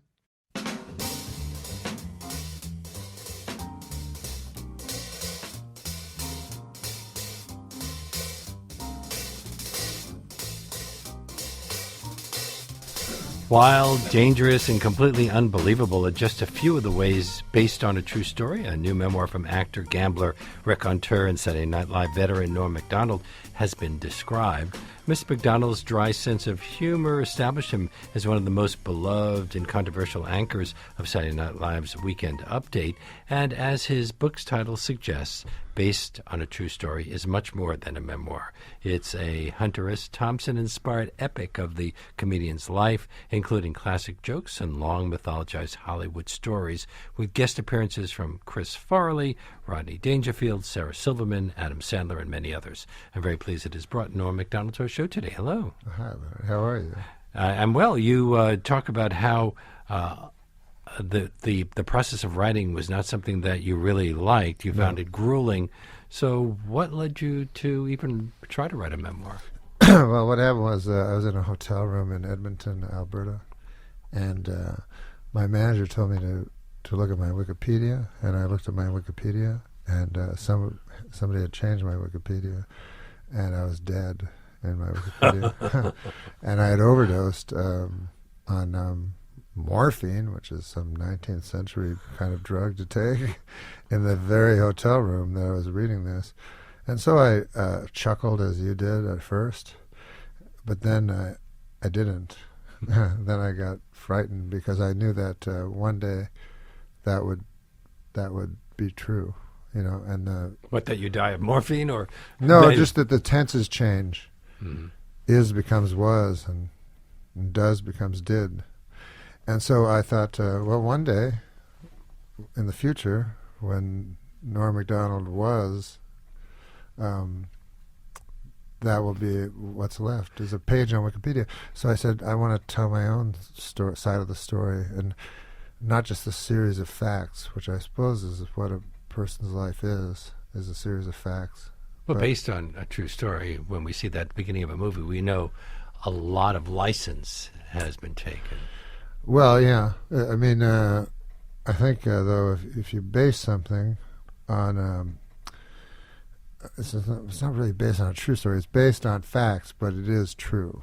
That's that's how I would say it. How would you describe your writing style here? Are you using the truth as a stepping up point for some rather elaborate storytelling?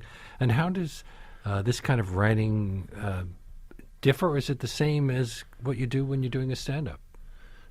No, it's much different. I'm not an educated person, so I wish I was, because I would have been able to write the book. But I wrote 4 books. 4 attempts at this book.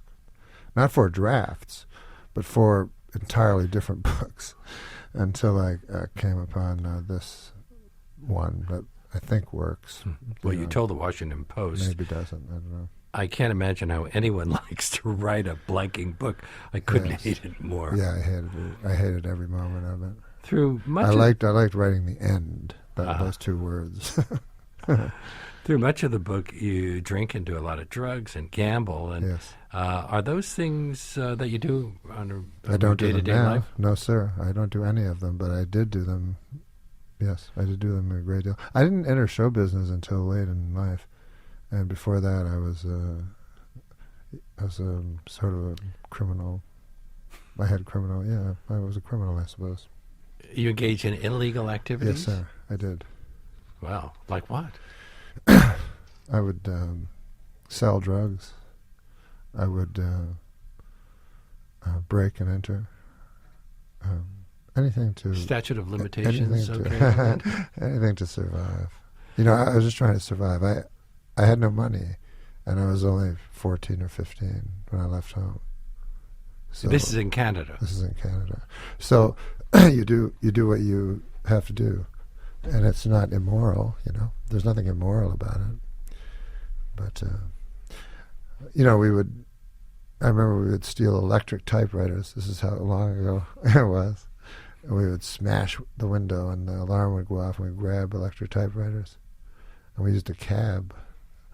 The cab driver would be involved, and then we would drive to an Indian reservation where the police were not allowed to enter, and that's where we would put all the goods that we had stolen. Would they go to a fence? Yes, exactly. You also mentioned gambling. What does it feel like to lose your net worth, something you say that you've done twice in your life? Yes, it feels very good. It feels good to lose everything? Yeah, you go to the coffee shop and you have a coffee and you feel fresh and you feel like, hey, I'm going to start over. I can do it again. Really? Yeah. I've always wondered about the appeal of gambling. Because the little bit of gambling I've done, okay, sometimes I made a couple of bucks, sometimes I didn't, but it doesn't really, I don't understand the addictive quality. I guess what you're addicted to is hope, which is not such a bad thing according to our president. So when the dice are in the air, anything can happen, and then it hits the cruel green felt, and sometimes you bust. You, along with so many comedians of your generation, Jim Carrey, Mike Myers, Martin Short, Catherine O'Hara, John Candy, Dan Aykroyd, Seth Rogen, Phil Hartman, Eugene Levy, Samantha Bee, are all from Canada. Mm-hmm. Is there something about Canada that produces all those funny people? No, I don't think so.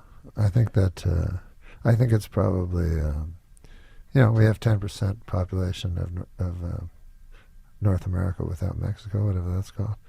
So we have 10% population of what the United States has.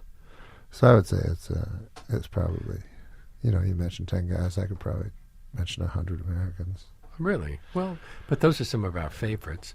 And they're my favorites. Yeah, your Martin father Short was a bit of a raconteur. Incredible. Did you think you got some of your comedic influences from him?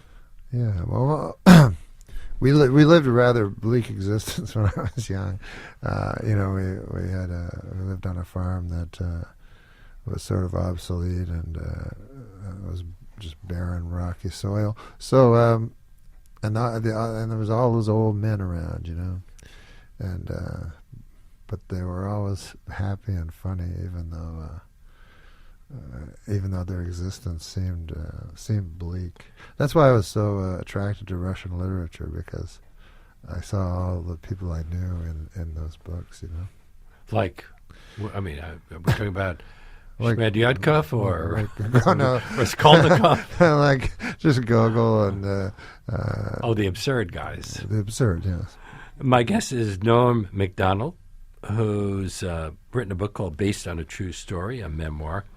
You spent 5 seasons on the cast of Saturday Night Live in the 1990s. Yes, how did you secure a tryout on the show, given the fact that your background was stand-up comedy, not sketch comedy? Well, I was working on a show called Roseanne with Roseanne Barr, and I talked to the head writer of Saturday Night Live who liked me. He phoned me up and he liked me, and so he gave me the job. And so I went to Roseanne and I quit, and I came to New York. And then they told me, you're meeting with Lawrence tomorrow. And I'm like, what's that for? And they go, well, that's the audition, you have to audition. So I'd already quit my job. I thought I had the job. That was what I was told, that this was just a mere formality to meet Lauren. And then it turns out it's an audition. So I go in and he goes, I'd like to, you have to do 2 impressions. We have to go to the studio, you have to do 2 impressions, 2 characters. Everyone has to do it. And I said, I got to go home because I can't do that. I don't do impressions. I don't do impressions, and I don't do characters. And I think he got a kick out of me or something. Lauren was always with me. he always thought I was just a big moron. Well, he let you do the news. You're Yeah. best known as the host of Weekend Update, or as you call it, the fake news. Did you call it do the most of fake the writing news. for that, or was that something that was I did most, collaborated with but it was collaborative. But I kind of set the tone, you know, and I tried to make the jokes different than other jokes, and we all tried to experiment. You know, there's three of us, and we tried to experiment with comedy and the way that you tell a joke. And my idea was to strip bare all innuendo and all cuteness, and you know, just leave the bare bone of the joke. And if it didn't work, then it wasn't a good joke to begin with. But if it just relied on tricks. Were there certain stories that were off limits? Oh yes. You know, people always ask me, because I do stand up, you know, is anything off limits? And I hear comics go, nothing's off limits. And I think almost everything's off limits for me. And you learned, of course, that the O.J. story might have been considered off limits. You were doing this during the time of the O.J. trial, and you got a lot of humor out of that. But well, yeah. How and when were you aware that NBC President Don Ohlmeyer was a good friend of O.J.'s? I found that very strange. Well, listen, I admire that he stood by him. You know, he stood by his friend. But the jokes I did about O.J. were filled with moral outrage and righteous indignation because I didn't like him. You didn't like him as a person? You knew him? No, sir. I didn't. I didn't like. I don't like murderers, and I was convinced he was guilty, even though he was, you know, innocent, as it turned out. Well, he was found not guilty. It's not the same thing. Listen, I don't think it's many fair. people believe that he was a murderer. I don't think it's fair that he was given 40 years for stealing his own shirt. You know what I mean? I don't think that was fair. That he was obviously found guilty of the previous crime. But do you think you were let go, as some do, because of the O.J. jokes? I don't know. David Letterman said of you, there may be people as funny as Norm, but I don't know anybody who is funnier. And if we could have, we would have had Norm on every damn week. You had obviously a very special relationship with him, and you performed the final stand-up set on his last year. Yeah, I did. Yeah, it was the last. It was the last stand-up set, and everyone was being very cool with Letterman, very ironic, and that's not how I felt about it. You know, as it came to an end, because he was such an important person in my life, and I feel he was a very important person in culture. I think he changed the way everybody thought and spoke. You know, and so he was very important to me, and I just watched it and saw everybody be cool, and I was not cool about it. I was very sad that he was leaving. You got very emotional. Well, I did. You followed Donald Trump on The Tonight Show with Jimmy Fallon last Yes, week, I one of did. the more controversial interviews with Donald Trump. You know, when I saw it, I didn't think it was controversial. I mean, goodness gracious, it's Jimmy Fallon. He's maybe he blew his chance to be host of Meet the Press, but it's Jimmy Fallon. Maybe he'll get Matt Lauer's job. That's right. Oh yeah, it's Jimmy Fallon. What do you expect? I mean, that's why Donald Trump did it. But I will say this: when I was watching it, I was like, "Oh my God, Donald Trump is being very reasonable and measured. This is getting a little frightening. Like maybe he can pivot. I don't know." You've had your own television series, which lasted 3 seasons. You co-wrote and starred in a feature film. You've done voiceovers, had a short-lived sports show, a podcast, and even played Colonel Sanders in KFC commercials. Yet you remain somewhat a cult personality. How does that sit with you? Well, all that stuff is that you mentioned is pretty subpar nonsense. All I really do is stand-up comedy. You know, that's what I'm good at, and everything else came from stand-up comedy just as an accident. But I'm very, very good at stand-up comedy, and the rest is just free money. How much does the act change show by show? My act? Yeah, but for example, Lenny Bruce, it was always different. On the other hand, George Carlin wrote out an act, and Yes, he would revise it a bit over the course of a year. But He was very precise, George Carlin. His word for even the word. uhs and the wells were written in. Yeah, he was amazing. But no, my act's almost always different. I have so much material because I don't do specials. You know, I mean, I'm doing a special in a month. I shouldn't say that, but I don't do as many specials as everybody else. So I would say I have about 10 hours of material, and most people don't. So I just mix it up. You know, sometimes I will talk to the audience, and whatever they say, I will talk about whatever they say. Because I have a material. Improv. I have material on almost. It's not improv, no. It's I have material on nearly every subject. Comedy Central's president, Kent Alterman, described your absence from the airwaves as one of the great injustices of the world. Yeah, but he could give if you only a he show. knew somebody. Well, has there been talk about Comedy Central? I don't know. I haven't been home since then. I've been on the road. But yeah, I read that. It was funny. Well, considering what you've said about writing this memoir, can I assume that one of the things you won't be doing in the future is writing more books? I'll probably write more books, yeah. You will write more books? I think so, yeah. Yeah, as much as I hate it, I feel compelled to do it. I can't explain it.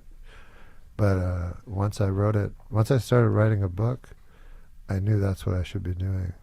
And I always thought I should be doing stand-up. And once I started writing a book, I realized I should be writing a book. But writing funny in a book is different than writing funny for stand-up, because in stand-up, there's the tone of your voice, there's body language. Yes. Here, you just have to make people laugh because of the words that you've used. It's almost impossible. Like if you go to a library, the last place you want to be is the humor section. You know, good Lord, it's awful. And in the history of America, you know, who has there been? You know, Mark Twain, Will Rogers. What's the other fellow's name? Well, there have been Josh. Can't remember his last name. But this was long ago. But modern, you know, humorists would be like Irma Bombeck and this kind of garbage. Well, there have been some funny ones too. But who's that? Well, we'll talk during the break, because I have to announce that you'll be speaking with Vulture editor David Marquez. Is it Marquez? Yes. Tonight at the Union Square Barnes & Noble store at 7 o'clock. Yes, the sir. book is based on a true story, a memoir. It is published by Spiegel and Grau. And my great thanks to Norm MacDonald for Thank you, being our Lennon. guest today. You're a scholar and a gentleman, sir. I appreciate it.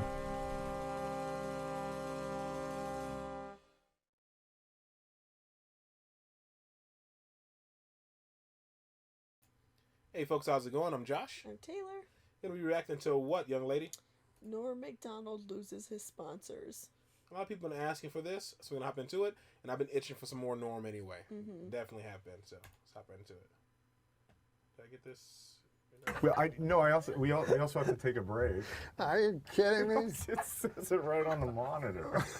We have no Really? sponsors. Oh, I thought we do have a sponsor, right? You know what's amazing that I didn't We know? have no sponsors. That my dad used to call him "take a shave." Take a shave. He'd get mad at me.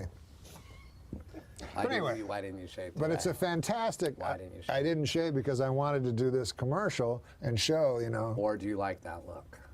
Well, who would like this look?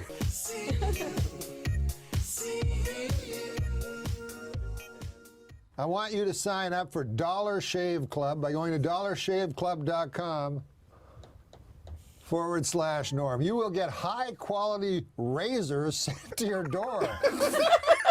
That's not. Come on. It's a little frightening. I wouldn't mind it. Do you ever run out of razors and you're like, damn it? Yeah, you can't run out to the store. Yeah, well, you with a don't have to beard. here because you get high quality razors sent to your door every month, and it's for a fraction of what you pay retail. That's even better. Also makes a I like great it. gift for Father's Day. Is your father still alive? No. God damn, Thanks that's a 2 lot. out of 3. He's dead too? Yeah. Oh well. Well, Hey folks, how's it going? I'm Josh. I'm Taylor. Gonna be reacting to what, young lady? Norm MacDonald loses his sponsors. A lot of people have been asking for this, so we're gonna hop into it. And I've been itching for some more Norm anyway. Definitely have been. So let's hop right into it. Did I get this? Well, we also have to take a break. Are you kidding me? It says it right on the monitor. We have no sponsors. Well, we do have a sponsor, right? You know what's amazing that I didn't know? We have no sponsors. That my dad used to call it take a shave. Take a shave. He'd get mad at me. Why didn't you shave today? But it's a fantastic. Why didn't you shave? I didn't shave because I wanted to do this commercial and show, you know. Or do you like that look? Well, who would like this look?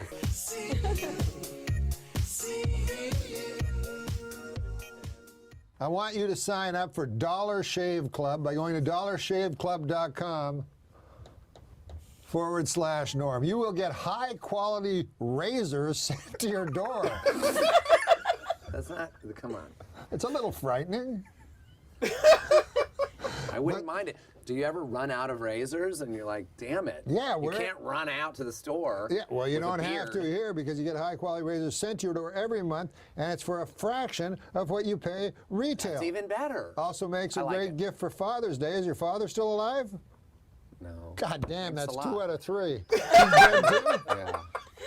Oh, well. Well, this Father's Day, your father's dead. But you have children. You are a father. Yes, and I'm not dead. Yes. Is your mom still alive? My mom? Yeah. No, she's dead. Jesus Christ, is any of your relatives fucking alive? Just me and my kids. Well, listen, man, Oh, this is about your aunt. My aunt? Is she fucking dead? Yes. You don't have a living aunt? Maybe. Adam Egan, do you use the Dollar Shave Club? No. I mean, not today. Yeah, look at you. You go to dollarshave.com. Well, it's perfect for me. I don't Do you want to understand. know how to It's get there? Yes. You go to dollarshave.com/Norm. That's dollarshave.com. Dollar Shave Club. Gotcha. Is it $1 a day for one razor? No. I don't know why they call it Dollar Shave. Huh? $1 a month? Listen, man, I can't answer every question.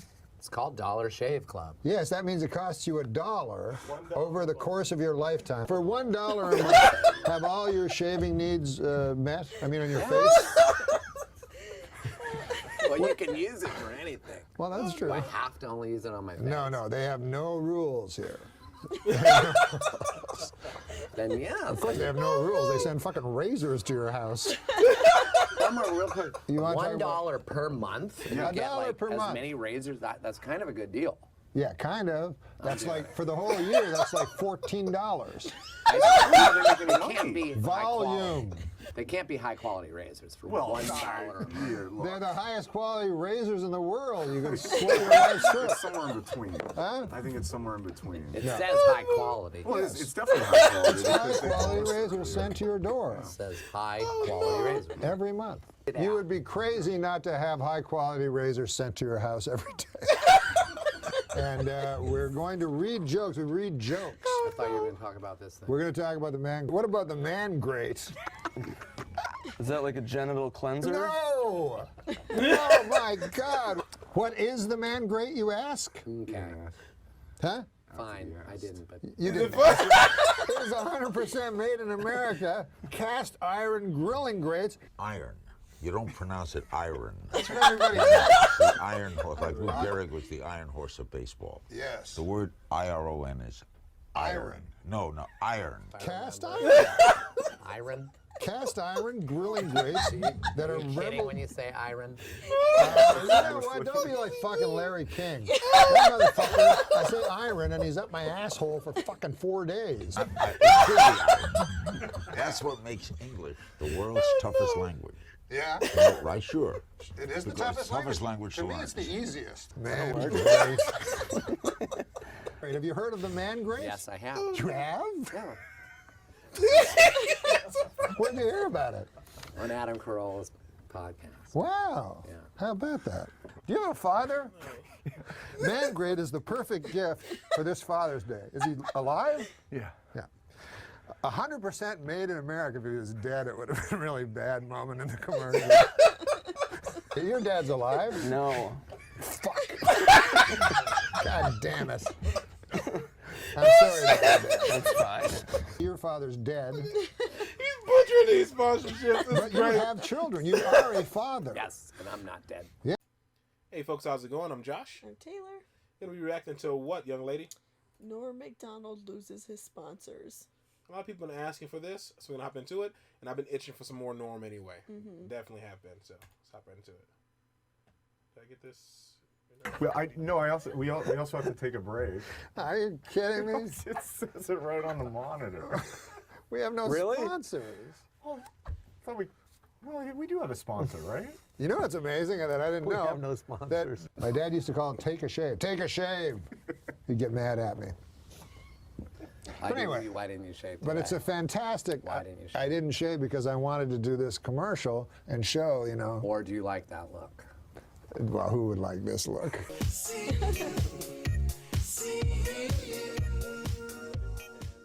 I want you to sign up for Dollar Shave Club by going to dollarshaveclub.com/Norm. You will get high quality razors sent to your door.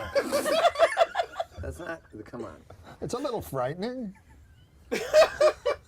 I wouldn't mind it. Do you ever run out of razors and you're like, damn it? Yeah, you can't run out to the store. Yeah, well, you with a don't have to beard. here because you get high quality razors sent to your door every month, and it's for a fraction of what you pay retail. That's even better. Also makes a I like great it. gift for Father's Day. Is your father still alive? No. God damn, Thanks that's a 2 lot. out of 3. He's dead too? Yeah. Oh, well. Well, this Father's Day, your father's dead. But you have children. You are a father. Yes, and I'm not dead. Yes. Is your mom still alive? My mom? Yeah. No, she's dead. Jesus Christ. Is any of your relatives fucking alive? Doesn't need any kids. Well, listen, man, Oh, this is about your aunt. My aunt? Is she fucking dead? Yes. You don't have a living aunt? Maybe. Adam Egat, do you use the Dollar Shave Club? No, I mean not today. Yeah, look at it. You go to dollarshave.com. Well, it's perfect for me. I don't Do you want to understand. know how to It's get there? Yes. You go to dollarshave.com/Norm. That's dollarshave.com. Dollar Shave Club. Gotcha. Is it $1 a day for one razor? No. I don't know why they call it Dollar Shave. Huh? $1 a month? Listen, man, I can't answer every question. It's called Dollar Shave Club. Yes, that means it costs you $1 over the course of your lifetime. For $1 a month, have all your shaving needs met? I mean, on your... Hey, folks, how's it going? I'm Josh. I'm Taylor. Gonna be reacting to what, young lady? NORM MACDONALD loses his sponsors. A lot of people have been asking for this, so we're gonna hop into it. And I've been itching for some more Norm anyway. Definitely have been. So let's hop right into it. Did I get this? Well, we also have to take a break. Are you kidding me? It says it right on the monitor. We have no Really? sponsors. Oh, I thought we do have a sponsor, right? You know what's amazing that I didn't know? have no sponsors. That my dad used to call him take a shave. Take a shave. He'd get mad at me. But anyway, Why didn't you shave? but it's a today? fantastic. Why didn't you shave? I didn't shave because I wanted to do this commercial and show, you know. Or do you like that look? Well, who would like this look?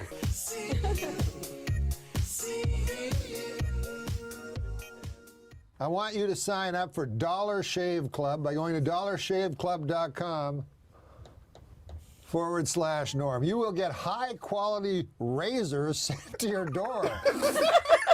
That's not. Come on. It's a little frightening.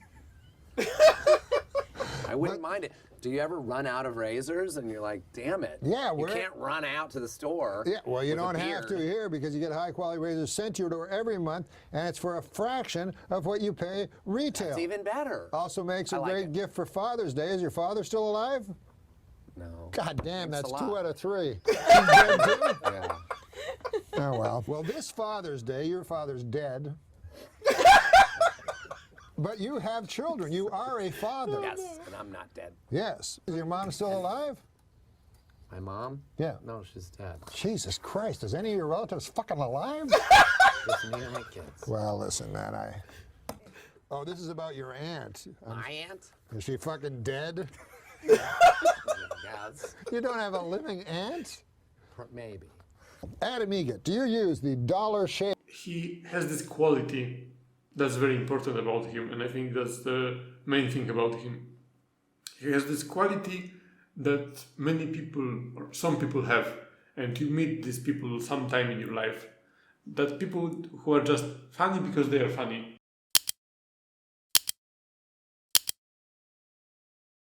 Hi everyone. Hello guys. I'm Veronica. And I'm Valdemar. And today we are watching... I think we need to start with this. Today we are watching. Think about some different introduction. Now. On the spot? Yeah.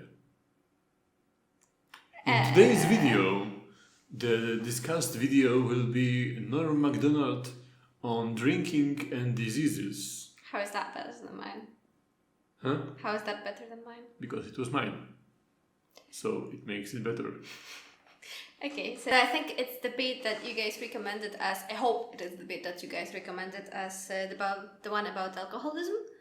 I saw this video used by other reaction channels and called then alcoholism, so I think it is this one. I had some trouble finding the actual clip on YouTube because most of them are taken off when I was trying to trace it back.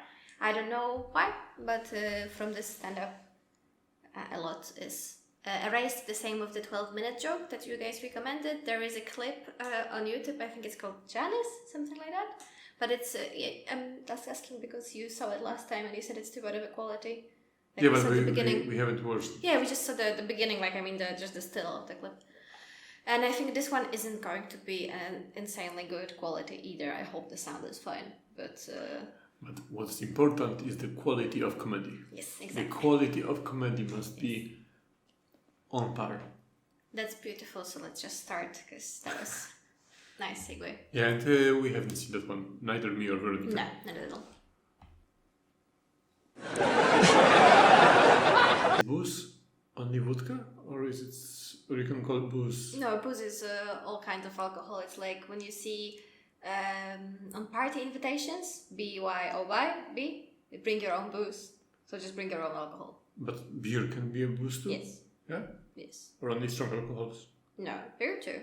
Yeah? I mean, at least when I was studying in Scotland, we called beer booze as well. Alright.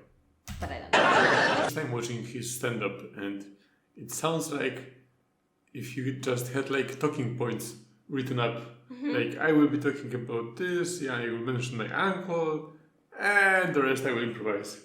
That's how it looks like. He also seems like he's having like a really good time as well, which I think adds like some charm to it. It's nice to listen to him. Yeah. He's definitely having a good time saying this.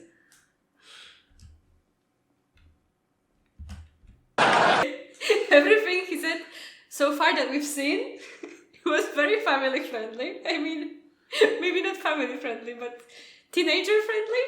That level. I mean, this is already controversial what he's saying, but punching a newborn was not something I was prepared to hear from him. Okay. States, because I know we have some people watching us from the United States. Oh, a lot. How is it exactly with the drinking and driving in the US? Because in Europe, it's like technically you can drink very little and then you can drive, but practically it is so little that no one do that. It depends on the country. I think in the UK as well, and in some other countries you can have like one beer. So if you come out with your friends, you could have 2 half pints throughout the evening.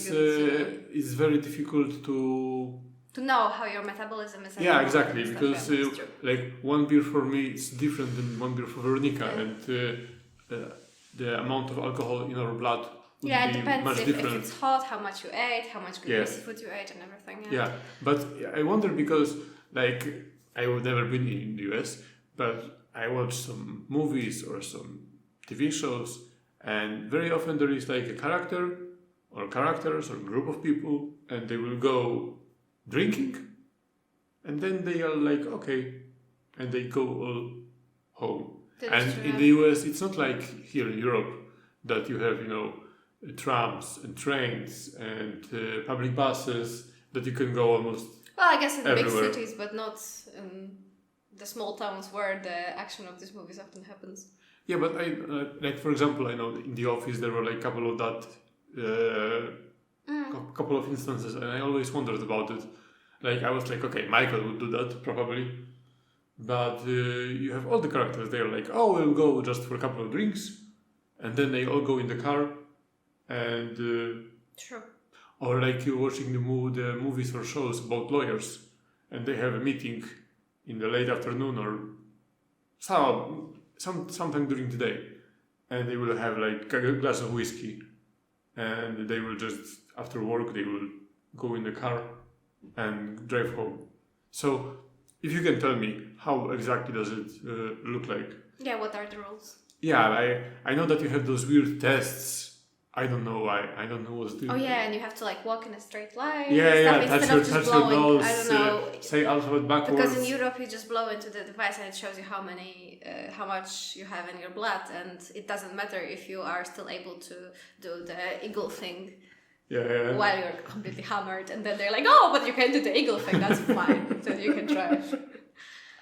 Yeah, and you're drunk like half a bottle of vodka, but you just, I don't know, you happen to be some kind of gymnast, yeah. And your sense of balance is very good. I don't know. Okay, but what did you, before we forget? Or you buy yourself like a shoe that Michael Jackson had, you know, like the anti-gravity shoes. And you have a shoe like that, and you're like, no problem, officer. Yeah, if you could also write us what's the point of this test, then I would be... Because if you are surpassed a certain limit, then what this test can save you? I don't know if it's not something with about the freedom that they cannot force you to take a test. Maybe. Or the blowing, but somehow they can make you... They can make you behave like an idiot and go like a... I don't know. Like, that's the worst. Like, the alphabet thing scares me, because I would be sober as a child, and they would say alphabet backwards. I'm like, oh fuck. Not in any language I would be able to do that. And then you have to like sing to yourself, but backwards. Yeah. Like A, B, C, D, D, C, A. And I said it wrong even now, because I think I said D, C, A, B. You are drunk. Okay, but before we forget, did you like the video? Yes. How would you describe his style of comedy? I don't know if it's a style. I would describe it as painful. I think it's just the style of his own. Yeah. But it's just, I don't know. He has this quality that's very important about him, and I think that's the main thing about him. He has this quality that many people, or some people have, and you meet these people sometime in your life.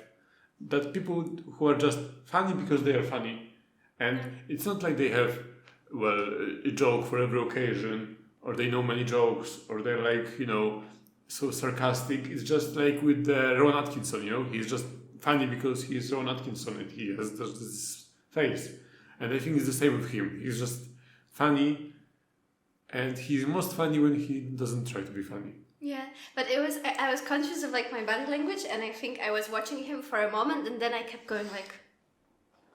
Yeah.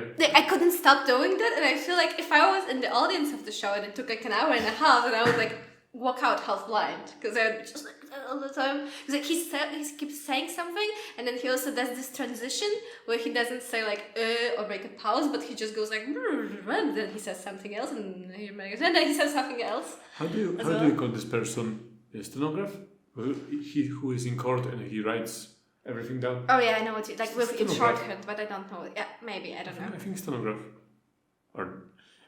So like if you had a George Carlin show, for example, then after the end of the special, if you would put in a book everything that he said, you would have maybe not a book, but a decent newspaper. Yeah. And with this Norm guy, when you would like try to summary what he said in this video, it would be like, I don't know, like a stick note. Like that's all he said. That's all he said, and the rest was just the delivery. But he dragged it so much, and this dragging was what makes it funny. It's part of the funny. Yeah, it was funny, and it's funny. It was funny when he was adding these little details, like I don't know, at that part when he was saying someone would repeat what the guy in the anonymous group would say. And then he had it like, oh, and his name was Richie K, you know, like these small little things that you're like, okay. But it's funny. It's kind of like with the more structured jokes delivery when you have to wait for the punchline, but here is just like the whole experience. But I don't know how I would feel if I had to watch an hour and a half. I would be exhausted by the end. I mean, funny, but still exhausted. Yeah. But see, with George Carlin, if you had someone else deliver it, because it's written really well, it probably wouldn't be that good because he's also a good actor, but you can read his book and it's still nice. You can basically read what he's saying. But these jokes, if it wasn't delivered that well, I don't think they would be. Yeah, that's what I'm saying. Like the main thing about this guy is that he is funny as a person. And I don't think it matters that much what he is saying. I think that's why he is so funny when he is on those shows, like Conan show or the other late night shows. And he is one of the most famous guests, like one of the most cherished guests, because of this exact quality, that he is funny no matter the circumstances, no matter what he is saying. It's just, you sit him down, you gave him a topic, you listen to the guy, and you have a viral video. Yeah.